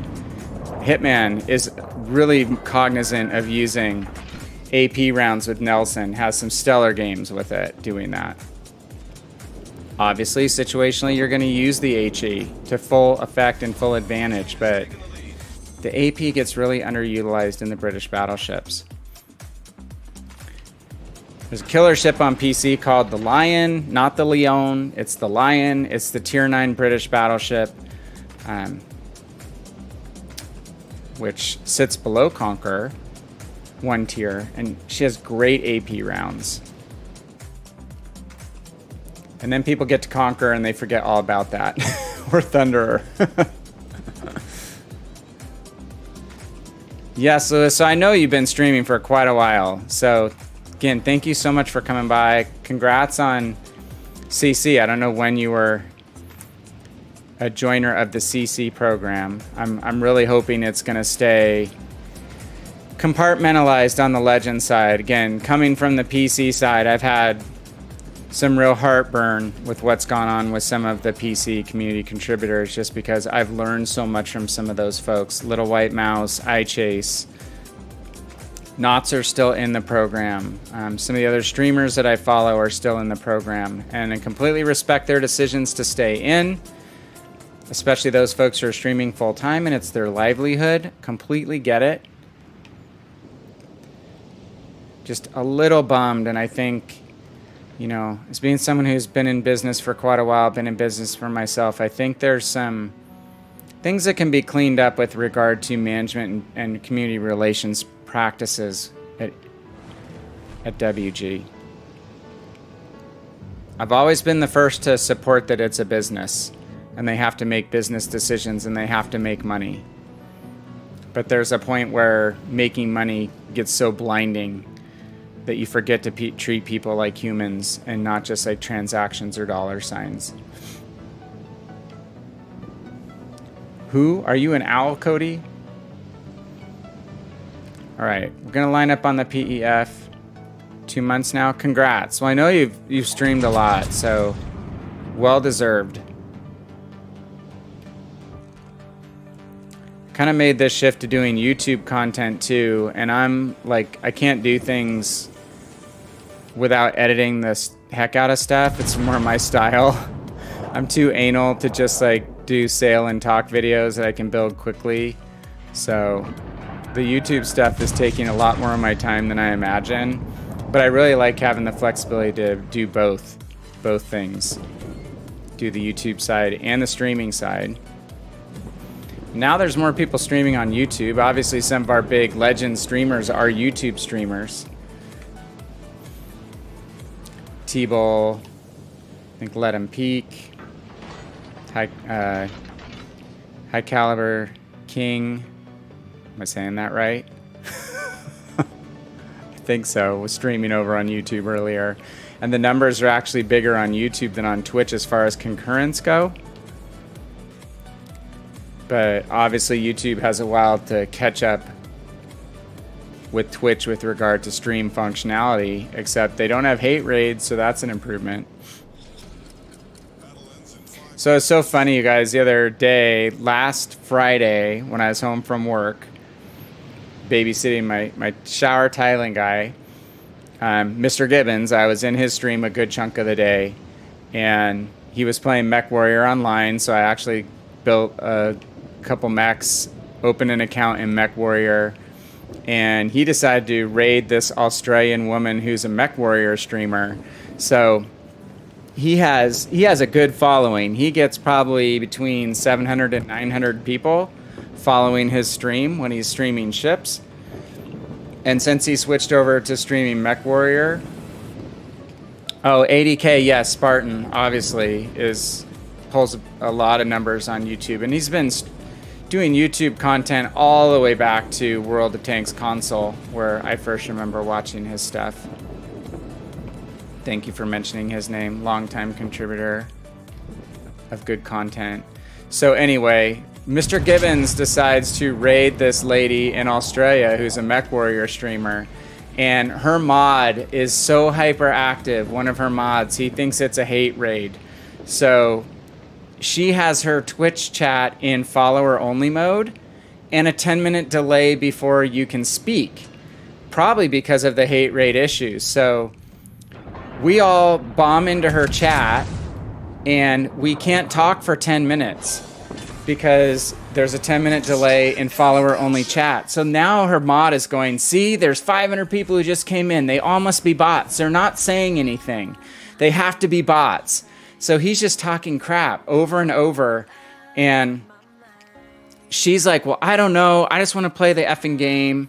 You take care of it. So it finally gets to the 10 minutes where we can start speaking, and I'm whispering her in chat, and she actually between games reads my whisper saying, hey, we came from Mr. Gibbons' stream. He's a real dude. This is a real raid. And we finally were able to talk, and her mod changes it to emote only chat on Twitch. So now we can only send emotes. So people are sending all these goofy emote combinations, mostly World of Warships emotes, which was hilarious. Like, see, we don't know any of these emotes. These have to be bots. And then I tell her after, you're in follower only chat. You have a 10-minute delay. Then I say, your mod has it now only in emote only chat. So and he's talking shit the entire time about the raiders. So we're all staying now, a lot of us, like a couple hundred of us, just because of the humor of this whole thing. Finally, he turns off emote only chat, and people start talking, but he still doesn't believe that we're not bots, even though we're making jokes and we're not spewing Nazi sayings or racist or hate speech. It was the craziest thing. This went on for like 45 minutes. So I think at the end of the day, she was finally pretty damn embarrassed, and her mod wasn't. I just think he was clueless. But what a crazy, crazy raid it was. I've never seen anything like it in my entire Twitch time. So I've been streaming for almost a year, started recreationally last September roughly. So it's pretty close to a year. Never seen anything like that from a Twitch perspective. I understand the whole hate raid thing is unsettling, but it was comedy, man. I've never seen anything like it. Hitman says, don't understand streamers who have followers only chat. Yeah, it's a big mistake because then some people don't want to announce that they're in chat. They just want to come in, check it out, be chill. And the other little timers and stuff in comments that say, hey, welcome so-and-so. Like people that just want to hang and don't want to be yelled at or talked to by the streamer, they should be able to do that. So follower only mode is not smart. And then a 10-minute delay where you think everyone's a bot because they're not speaking. And then you put into emote only chat. And you're totally right that Lewis, that Twitch needs to get on top of things. Yeah, the mod may have been newish. I don't know. It's the first Mech Warrior stream that I've ever watched, so it's hard to say. And it was very early morning for them, and I think they'd been up really late. Like she was probably started at like 3 in the morning their time, and it was 6 in the morning their time. So maybe he was just punchy, but it was nuts. So anyway, I'm going to have to poke back into her stream the next time. I did see her streaming today. I couldn't go in there just to poke in and say, hey, we're the bots. We're the bots that have feelings. But I don't know if you saw the news today or yesterday. Twitch is suing. They're trying to bring lawsuits against 2 of the users that they think are organizing these raids. Trying to see if everyone who's still in chat. I hate to say it, Rob, but one of them was in the Netherlands, and the other one, I can't remember where. Maybe Germany, but one they think isn't. And they're probably just basically back tracing IP addresses. But they're trying to track these people down and sue them. So maybe that's going to be a mechanism to keep people deterred from doing these hate raids. 80K, that's like the people who are doing these hate raids, that they basically have these bots, that they make all these bot accounts. All these Haas followers that you're seeing on everyone's channels are bots. So they basically get all these bots that they can control, and then they mass swarm a channel in a raid and start spamming your chat with tons of hate messages, either LGBTQ or racist stuff, Nazi stuff. It's pretty terrible. Very terrible. And it's very hard to turn off. Though if you use Streamlabs like me or some other tools, you can actually go into your back end and there's a button you can hit that will completely shut your chat down and clean it out if you get a hate raid. But Twitch has been pretty much kneecapped. They've not been able to keep up with these guys and not been able to fix the problem. And now they say they're still trying to ban these people at an user account level, but they haven't been successful with that. So the other option is to basically sue people, I guess, and maybe scare them from doing it. All right, Hitman, have a great day. If I'm on tomorrow during the day, my time, I'll check you out. Thanks for coming by. Always appreciate it. Bussy, ya boy, good to see you. Hope you are well. I have to do another shout out. Well, let's do a couple. For anyone who's in chat here,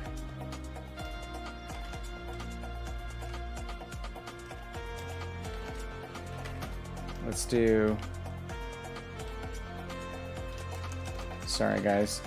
Getting tired, brain. Let's do a shout out for Lewis. In case there's anybody in my chat who's not following Lewis's stream, jump over and give him a follow.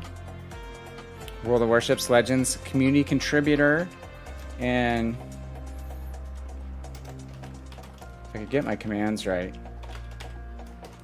Also, your boy has his stream set up and fun gameplay, a lot of great division play to watch in these streams, whereas I do a lot more solo play, I know, because I'm always trying to catch up on these stupid missions because I'm not streaming or playing as much as I'd like to these days. And on that note, let me make sure that I'm actually maximizing my time. Okay, we finally made it through endurance. So we're on Shakedown, and we just need to do, again, this week, various kinds of ship damage and destroy 10 ships. Looks the same or very similar to last week. Oh, who was the Mech Warrior streamer? That is a good question. Let me see. Let's see if she's on. I don't see her on right now. It's a lady. Follow channels. Show more.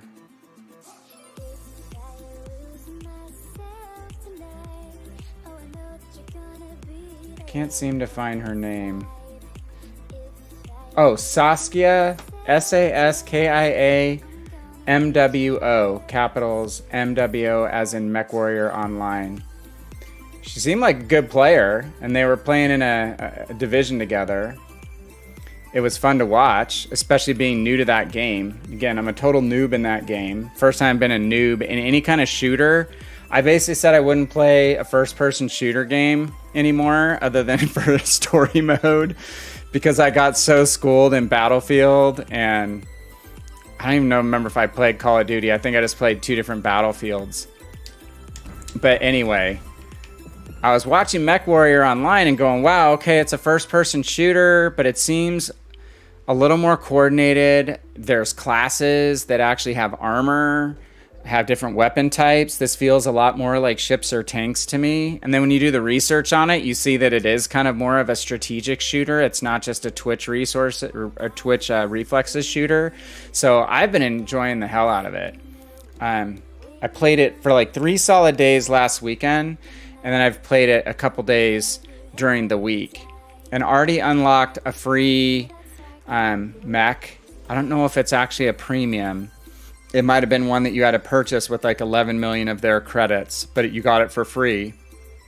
And you only have to, so imagine if we had a mission set where you only had to do the last mission in the chain to get the free item. And then there was a camo that costs money that you could unlock. You only needed to do that mission. Plus they had a bunch of other stuff for like different types of damage or assists or kills. All that got you stuff like our, you know, extra swag in a campaign. But you could do the 2 item missions, the mech and the camo, without completing any of the other ones. You could do those straight away by themselves.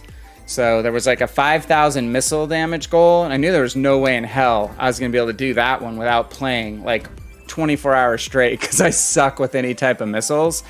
And you didn't have to complete it, and I got the mech and the camo. I'm like, that is freaking sweet. So the missions are not chained, and I think they're doing one of those a month now.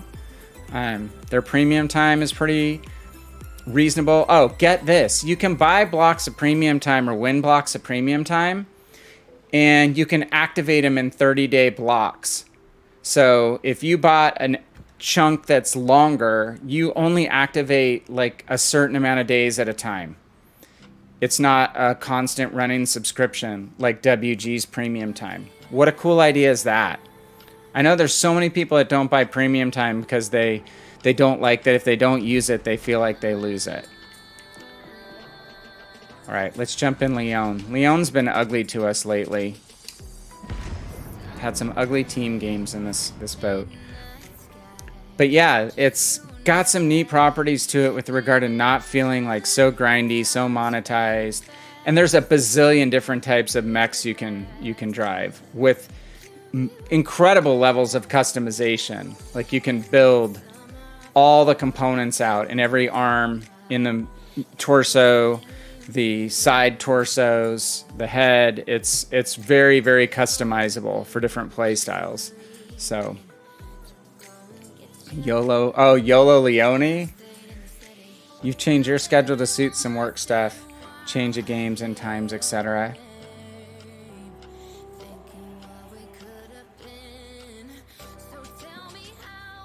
What are you yelling at me, Cody?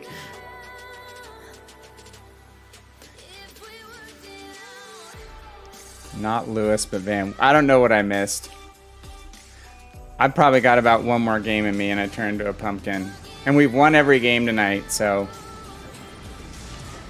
quit while I'm having good teams. Yeah, so Lewis, that's actually kind of how MechWarrior's premium time works. It's not exactly like it only ticks down when you're using it, but if you buy a big block, you don't need to activate all of it. I can't remember what increment you can activate it in, but Mr. Gibbons was describing it, and it's like basically more spend it as you're going to use it. It's like if you know you're going to be gone for a week, you're not going to turn on more than a week. And you're not going to lose that week while you're out of town on vacation or on holiday. So I don't know why they can't be a little more lenient with that stuff. Even just experimenting with some different models and seeing if they'd actually get so many more people buying it that, you know, it'd be worth essentially dropping the price a little bit by letting people use it when they want to use it. They might find that the elasticity of demand, so to speak, is that a lot more people would actually buy it. But right now, Wargaming seems a little bit set with doing things the way they want to do it. Crap. We have HE loaded.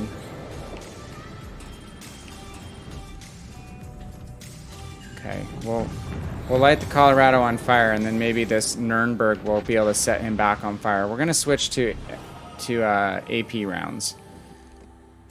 Okay. I'm going to start spamming to shoot at him, Nuremberg, because he used his damage control party. Will the Nuremberg recognize that? That is the question. Fuso versus French Fuso. Shoot the Colorado, dude. Alright, I'm going to load HE again just so I can light the Colorado up, if possible. Get the full burn. So guys, we're just observing when we set a ship on fire and they use damage control, we want to relight that ship on fire, obviously. He's going to be cagey and he's going to stop behind the mountain. Unfortunately, now I want AP loaded again because Nagato has delicious side armor, being more of a battle cruiser than a full battleship, armor-wise at least. I'm being a total potato, being my French HE spamming battleship. I hate HE spamming battleships a lot. And look at me, I'm part of the problem. It's probably why I unlocked Conqueror and I haven't played it yet. I just feel like I need to take a shower after you play that boat. I have it on PC.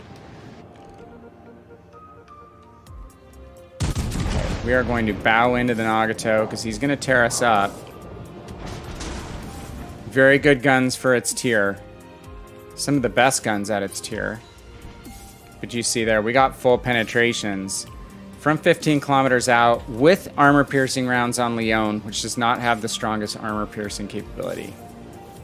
Hey, Mr. Gunny, how are you? Good to see you.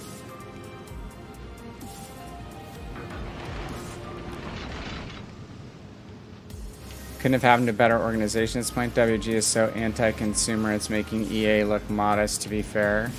EA's had its own problems with loot boxes, for sure. And again, I think the Legend side of the game is actually in pretty damn good shape from their monetization practices. Other than, you know, putting certain ships only in crates like the Key. The Key, if you like Amagi and you want an Amagi with Torps, by all means, spend some money going after crates, but to spend a ton of money on a Key is counterproductive, in my opinion. Make sure we have the right ship locked there. Ugh. I'm getting a little in an advanced position with that Colorado there. We're gonna have to bow into the Colorado. Be susceptible to fire spam too. Okay. Indy's going to show us broadside. So between these two targets, I'm going to go for the broadside target. Oh, Indy blinked out. I'm gonna try to just basically go straight in towards the mountain so I can execute a turn without the Colorado completely slapping my broadside.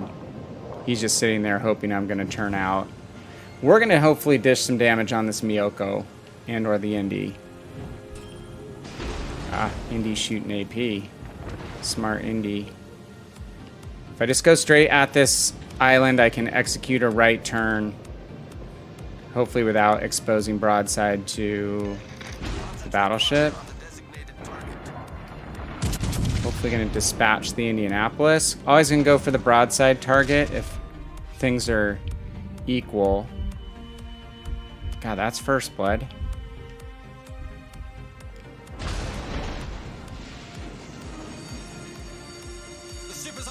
Joking about a Black Friday Jean Bart. Do you mean like in a crate, Lewis? Ugh, I really don't want to use my heal. My DCP. Come on. I can't show broadside to the Fuso. Gotta try to kite out of this mess.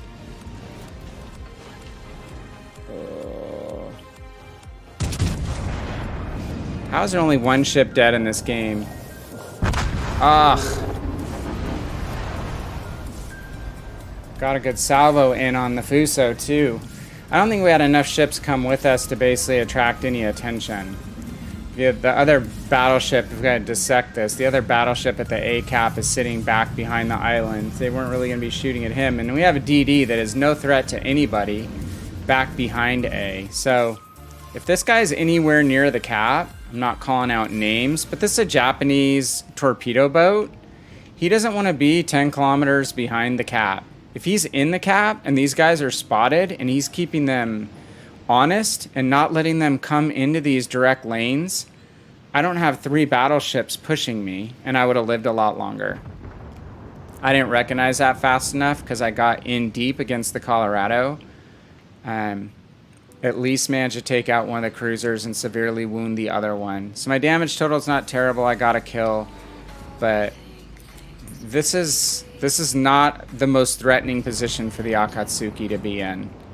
And this is where your destroyers really make a huge difference in your game. See if you can take the Nagato out and things might clean up at this cap. So we'll catch up on chat really quick. Your boy said you could start your new series of consumable choice on Leon's Rolling Smoke or Block Smoke. Personally, no idea why it had Rolling Smoke added. Yeah, Bussy's talking about, I have done one YouTube video on managing damage, so kind of when to use damage control party versus repair party. I'm thinking about doing one on smoke, maybe spotting with aircraft. Radar is another one. Yeah, I don't have Leone. It's gotta be Leone, right? But I do have Palo Emilio, which is the same concept, the engine smoke, or the Italian cruisers. So you basically have, multiple classes of smoke. You've got your British short duration escape smoke. You've got your American sit-in smoke and HE spam people. And then you've got your rolling smoke on your Italian cruisers, your engine smoke. So I think that will merit a good video, kind of the different tactical implications of using those different types of smoke consumables. So that is one I'm kind of thinking about, sir.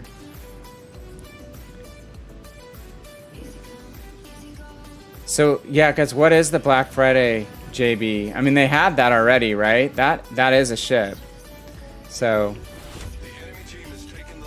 we folded at the other cap. We're gonna lose our last battle, guys. Crate only like a Tago B. Okay, yeah. So you'd have people spending stupid amounts of money. And again, maybe it was before you guys jumped in or not, but, the whole thing with the way they were going to do Missouri.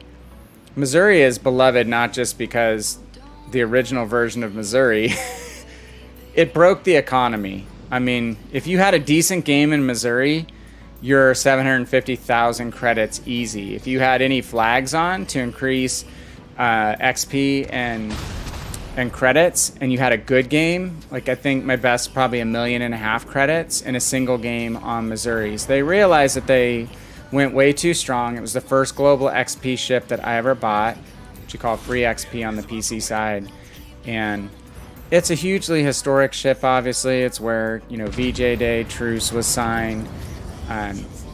One of the most active ships, I think, with regard to different campaigns. She's a museum ship in Hawaii, correct? So huge historical significance, sentimentality-wise, and then on top of that, people really wanted her back in the game because it had been so long since she'd been removed. And then when they were going to bring her back, and it was only going to be in crates, it was crazy to think that they would do that. Crazy. So 80K, sorry, catch up. You said check out MechWarrior Living Legends. Free full conversion mod based on Crisis. Okay. Combined arms gameplay set in the BattleTech universe. I'll check that out too. I never played BattleTech like tabletop or anything, but a lot of these guys that are the streamers on MWO like have been playing almost like in, you know, D&D style. So that's pretty cool. Oh, Black Friday JB on PC. Okay. I just played Leon, but you were talking about Engine Smoke, which is Leone, right? We ain't got no battleships with smoke, though they existed, right? And I probably do need to work on my pronunciation. Hey Fox, how are you? Good to see you. Thank you for stopping by. We're kind of wrapping up on a loss, unfortunately. But we had a great run of games. I think I played 4 or 5 games and won all of them until this game. We're getting mopped up at the C cap here. We got in some licks before we died. Leon has been a tough ship. It's not Lion. I know that, yeah boy. It's Leon, right? The French pronunciation. Well, I only took Spanish, so my French is not good. Nor any other European language do I probably have a correct accent. Leon has just not been treating me well with regard to the team situations of late. But she's a good boat. So thank you so much for the host. I think we're going to basically call it, guys. We've lost this battle. It's good to see you, Fox. We've just been chatting a little bit about monetization and the state of WG. You know, I think I like where Legends is, which makes it so hard to look at what's going on with greater WG and some of the internal WG documentation chat-wise that's leaking. I don't know where it came from, but you've got multiple internal WG people being fired, like Neisenau on the PC side, PC World of Warships side, community management person just left, and then you've got someone, community manager on the tank side who left. Now his boss is leaving. It's getting ugly, and I think there's documents leaking that folks who are leaving have access to, where you just see people like primary people, community managers, Mr. Conway, Sub Octavian, game directors, saying really trashy things about community contributors and stuff and Redditors. And I just feel really bad about where the PC game is. It makes me not want to play it right now. Legends with Feligula, the way it's been managed, I think has always been a really positive experience from the alpha on. So I think I hope it can stay insulated, but we'll see. Fox, you had a 9-hour stream. You're a monster. I think I've done 3.5, and that's the longest. Someday I'm going to have to dedicate myself to stretching the stream time. I just don't usually get on until later, so, and my family would give me a lot of grief if I were on that long, and you know, we have not just your precedent, we have Mr. Hitman's 12-hour stream precedents. After about 3 hours, I'm pretty much mentally done again, though I start later too. Tonight's been fun though, good conversation. Thank you for the visits from everybody and pretty good team gameplay. Cannot complain at all. We made good progress on line grinds. So yeah, Bussy, that's true. There was a code that was a slur. If you go on the Reddit for World of Warships PC right now, Oh, no, sorry. It was on Mr. Gibbons' Discord. Mr. Gibbons, who was a PCCC. They were posting internal chat conversations from WG. Again, between the high-ranking community management people, the high-ranking production people, game producer folks, and basically saying they wanted to F people with a Type 93 torpedo and stuff because they were saying, things they didn't like on Reddit and stuff. It was just really crass, and it wasn't fully in jest. It was angry. So is angry torpedo sex in the wrong orifice? I just don't see the need for that. We're the customers, and the CCs and the content creators. You may not like everything they have to say, but they're your passionate people with regard to the game. So, please respect that. Hey, let's jump over to the scoreboard on Arena.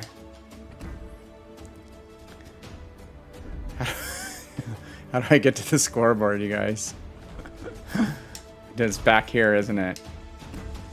Oh my God, he's in the stream and he's famous. He's top 5. Dude, you're number 4. That is awesome. Do we get to pull up your stats? Oh, report abuse. I'm gonna report abuse. He's too good at the game. He's abusing the game. Holy crap, Fox, you did 24-hour stream. So how was that? Were you just wiped at the end of that? Did you get breaks to go to the bathroom and stuff? Have a little food? And Bussy, that is a true story about that code. There was an apology about that code. And, that's always kind of the hiding behind, oh, well, some things were lost in translation, blah, blah, blah. Yeah. Always the kind of thing like, right, oh, my email they sent you went into spam, that's why I never got back to you. Those kind of convenient excuses that always work. There's always, oh, we have translation problems, that's why, it didn't translate well to the North American or the English-speaking audience. We'll work on that next time. So, yeah, look at that. Monk is in 4th. He's a legend. A legend among legends. Pretty awesome, dude. Congrats. Keep it up. How much longer? Is this a 2-week run? Or is this just a weekend run? There's multiple seasons, right? So maybe it's a weekend run. I've been meaning to ask who is the furthest ahead, like on Reddit or one of the sites. Who is the furthest ahead in the Missouri race? Like who's the closest to 30,000 steel? I heard Captain Murder is close. So I'll be really interested to see who's the first person to get to Missouri. Like, see me, I have 1,000 steel. I could care less. I think that grind's been ridiculous from day one. I think what they were just saying, like, it would take the casual player who's actually working to get steel, like doing arena and doing ranked, which I don't do a whole lot of, like 3 years to get the Missouri. It's just kind of a joke. The 2 million XP for Stalingrad, I can kind of live with. Like, I'm relatively casual with the number of hours I'm playing. And if you use your boosters properly and you use them on your premium ships, you can build up your free XP, your global XP bank pretty quickly. So that, I think, is not outrageous. But the 30,000 steel thing, especially with the way the steel reward structure has been, is just nuts to me. It's just kind of insulting. You have 2 that are close. Missouri, I would assume it's coming.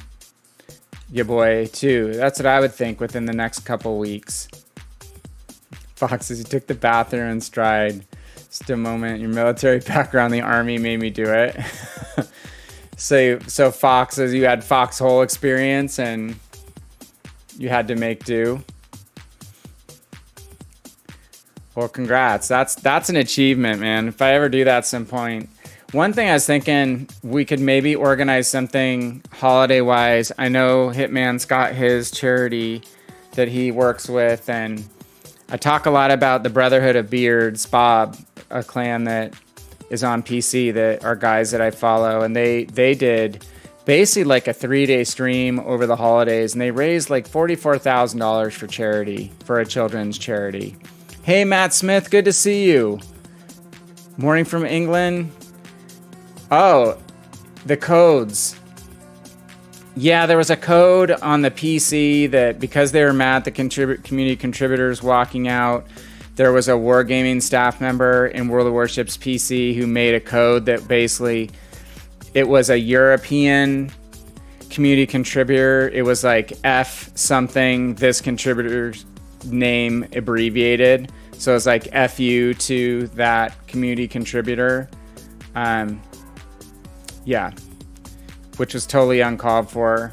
And then it was again, oh, it was a joke and we were just kidding and all that. And it wasn't a joke. So they apologized. I understand it. But there's just been so much turmoil on the PC side. And again, it's spread to the tank side. There's turmoil on the PC tank side right now with regard to the staff stuff. People on staff leaving, community folks getting upset. Monks is after this arena. A buddy might have an F.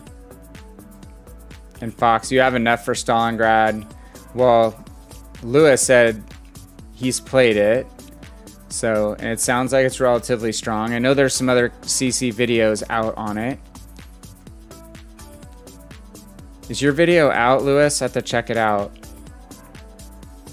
And go over and jump and give you a sub. I'll write myself a note. My brain's tired. Give you a sub on YouTube. 2 million global XP is pretty much. I think 1.5 million would have been very fair. I think 1 million's a little close to 750. Doesn't make it that special. I mean, you know, there's 2 million global XP ships on PC. Like one of the super high-powered destroyers is 2 million. So I think it's achievable. I don't think it's crazy based on how fast I accumulate that. I just think it's a lot better and more realistic. Let me put it this way. You're probably right. It is too much, but it's a hell of a lot more realistic than the 30,000 steel has been for Missouri, in my personal opinion. Because when did steel become available? Was it February? January, February? And you got people who've been grinding 10 months. I bet if I worked really hard on grinding global XP and played my premium ships all the time, which in all my stuff right now for campaigns for the last like 3 months, I've been playing almost exclusively tech tree ships. I used to just play my premium so I could get done as quick as possible. And I was banking a ton of global XP while I was doing that. So it's been slower going because I've been playing all tech tree ships. But 2 million is high, and I realize I have more premium ships and a little bit more experience than newer or average players who'd probably want access to these ships too. So that's a good point as well. But I think it's 1.5 million would probably be the mark that I would pick if you asked me. They're not going to ask me. And I still think 30,000 is way too high for Missouri. Crazy. Especially since it's not going to be having an earnings multiplier the way the Missouri did when it came out on PC. And on top of that, you know, if you don't enjoy the Iowa's playstyle, if Iowa gets you in trouble, having a radar is not going to save you. There's a lot of people who have difficulty playing Iowa because of armor management. So it is just Iowa class with slightly different gun soft stats and the radar. So I think a lot of people that when they get it, it's going to be a status symbol, but it's going to be a disappointing play experience for folks. Yeah, Matt, it is childish that they did that. That was a PC code. Oh, really? You got 3 codes that didn't work? Seriously. Are you talking about Legends codes or PC codes? Sometimes on PC codes, they limit the number. And then now some of the ones that are coming through on Legends are like personal codes. So they should work. If they send you that, like if you're subscribed to the blog or newsletter notifications or something like that, you get one sent to you. And I think that's a personalized code. So there's no way it shouldn't work. Okay, yeah, I know those two should be real. I believe Play Oleg 21 is a flag. And OWO Lord. Someone nail me for pronouncing that wrong. OWO Lord, I think, was camos, right? And Bussy said, GXP is a free steal, is a sly money tactic unless a 2-year grind is what you want to do. Yeah, I mean, it's basically the whole steal model was to get people to accelerate the campaigns, right? And buy out campaigns for $93 US. So you can get access to the endless trials so you can grind steal faster for people who don't have the stomach to play ranked in arena 18 million times at 1,000 steal a season for finishing in the upper bracket, which you have to grind your ass off. So that was the whole steal mechanic, was try to get people to buy out campaigns. It's obvious, right? And again, the only thing I will say, like if you know you're going to spend $93 to get to the ability to grind endless trials, you at least know exactly what you're paying and what it's going to unlock. It's not crates, right? But yeah, that's the whole motivation there. And then obviously with Stalingrad, because the average player is not going to be able to accumulate 2 million global XP very quickly, they want you to convert when they have a conversion event. So they'll offer, you know, a 25 doubloon conversion instead of a 35 for global X, or for ship XP to global XP, and that's where they'll try to get you with gold on that. So it's all relates back to making money. I get it. They are a company, and no one's been on the original forum boards before Reddit, before social media, and even on those social media sites as well, saying, you know, I'm realistic. I own a business. WG's a company. They need to make money. Totally fair for them to have different monetization practices.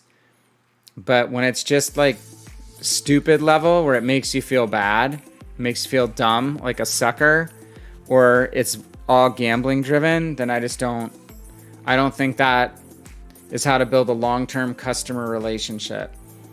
Like, I would be a proponent of, just like I do in my business, the more people spend with us, the longer they've been customers, the bigger discounts they get. So why isn't it like every year of service that you tick off into the program, maybe you get a additional 2%, 3% discount on stuff you buy?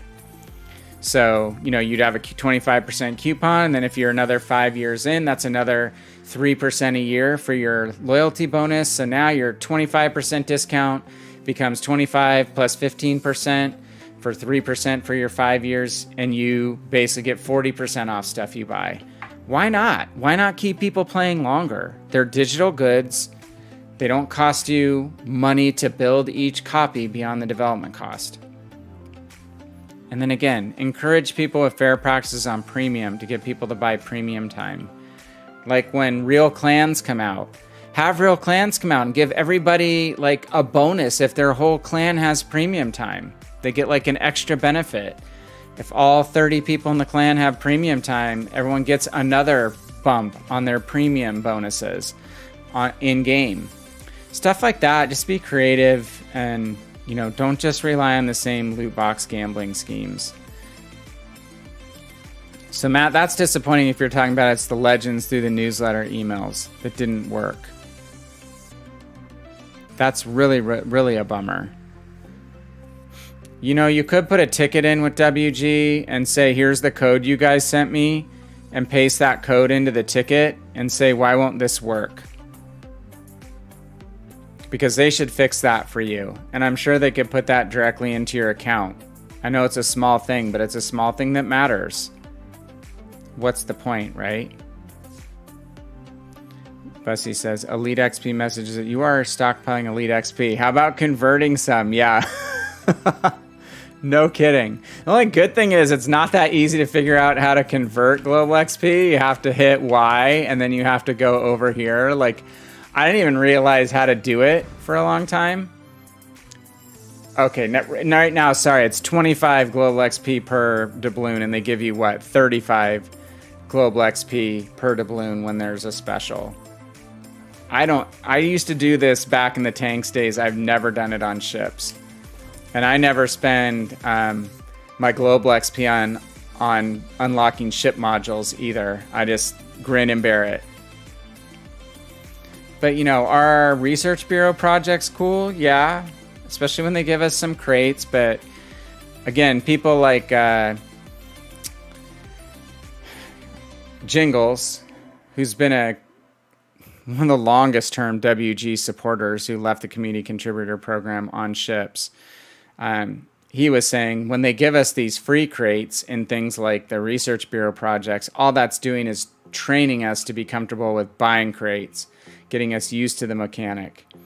So, yeah, Lewis, no kidding.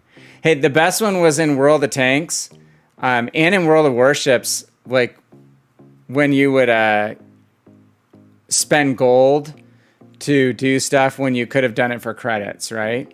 Like when your ammo and tank repair would be set automatically to doubloons and you'd have to take it off doubloons, or maybe it was your consumables, right, for your repair kits and stuff. It was, you know, preset to gold replacement. You'd have to set it to silver. There's no call outs that said, like you're saying, pop up, hey, make sure you set your consumables refills to silver. Man, that would piss people off, and totally understandable. Like, why am I spending gold every game? Oh, because I didn't realize I have to change my consumable reset to silver. It does the same thing on World of Warships on the flags. If you don't reset the flags, I don't know if it does that on boosters on Legends console. I've never gotten that far down on my balance of boosters, but that's the kind of crappy stuff. And then one other thing, I don't want to keep going all night, but you guys know, like, we get boosters when you get an achievement. So the last game I got a Dreadnought, right? So we get some kind of combination of free boosters for that. There is floating on Reddit or some of the social media a nice chart that some people have put together on that to tell you what booster combinations you get when you get an achievement. It's not advertised. You don't see it. It just drops into your booster balance. Well, you used to get a combination of free flags, which are the boosters on World of Warships, for getting an achievement, a Kraken, a Dreadnought, a first blood, what have you. So they've taken that away on the PC side. You no longer get free flags, your free boosters for getting your achievements. And if you're good at getting achievements, that is a huge source of boosters. That's one reason I have so many boosters. It's not because they're just from campaigns. So people are really pissed about that on the PC side, and they're supposedly going to work through looking at that. They didn't realize people would be so upset. I mean, they're just finding ways to strip away more and more value and make you pay for more and more things, which I think just sucks. So anyway, all right, dudes. Hey, it's been great conversation. Sorry to drift more to the contemplating WG behavior side, but you know, we as a group, there's a group of streamers in here right now. There's a community contributor for Legends. I think it's just really important that we're cognizant of what's going on in the greater WG universe. I want this game to survive. Freaking love this game. Been playing it forever. I don't want to feel bad playing Legends. I don't want to feel bad streaming it. I don't want to feel bad playing any of the wargaming titles that I've spent a lot of money on sitting in account value. That includes tanks. A lot of money in tanks, and I don't play over there very much at all, but it's still an investment, right? So I just really want this stuff to get rectified, and people just say the mistakes have been made over and over, nothing's going to change, but I honestly hope that they can. I think I'm going to get a crate over here. And this is something too. Do you notice you can't just open your crate on the first page? You have to tab through 2 pages to get your free crate. Like, why do you think that is? Oh, they want you to look at 2 pages of sale items in the shop. I mean, come on, guys. I own retail stores. I know marketing tactics, but I've never tried to, deceive or defraud or strip value from my customers. And if anything, we've always tried to give more to customers who deserve it, especially the customers who've hung and stayed around and invest time and energy into the game. Did ticket the first code and they closed it. Sent another 2 days ago. Okay. Yeah, they should just drop the reward into your account or send you a code that is generated by them, which they know will work. Easy solutions, Matt. Easy solutions. So just stick at it, even though it's a small thing.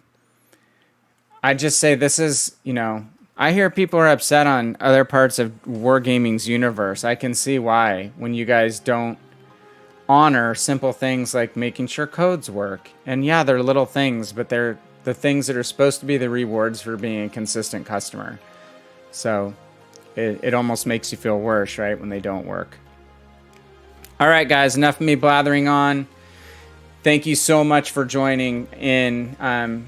Again, folks haven't seen for a while. Lewis, I think you've been into the stream before, I'm pretty sure, but definitely going to jump over, drop you a subscription on YouTube. So keep up the good work on the CC side.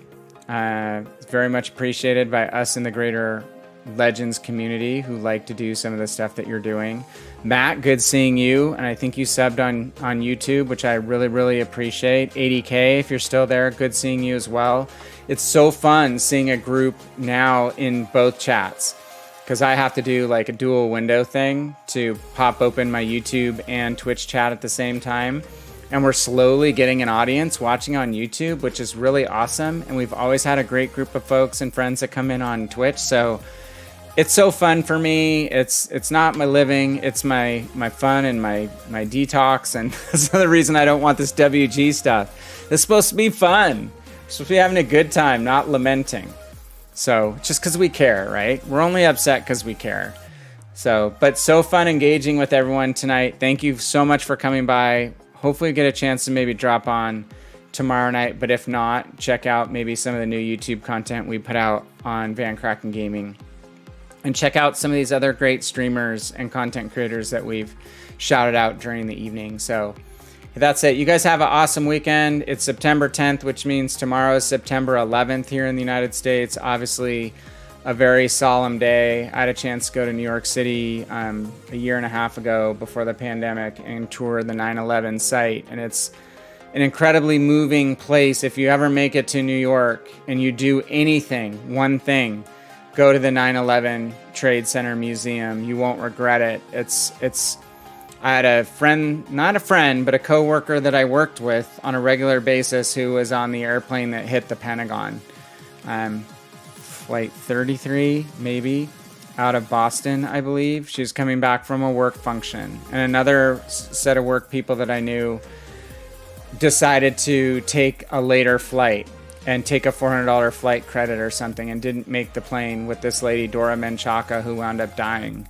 So it's an incredibly moving and powerful experience to go to the 9/11 memorial outside. And if you have a chance to go into the basement museum, which is under the new site there, please do it. Please do it. It's incredibly somber and solemn, but it's a display of the worst of people and the best of people all in one thing. And isn't that what we are? We suck and we're amazing. That's the human condition. So, hey, yeah, Bussy, thanks for coming in, you guys. Awesome hanging with you. Have a great night.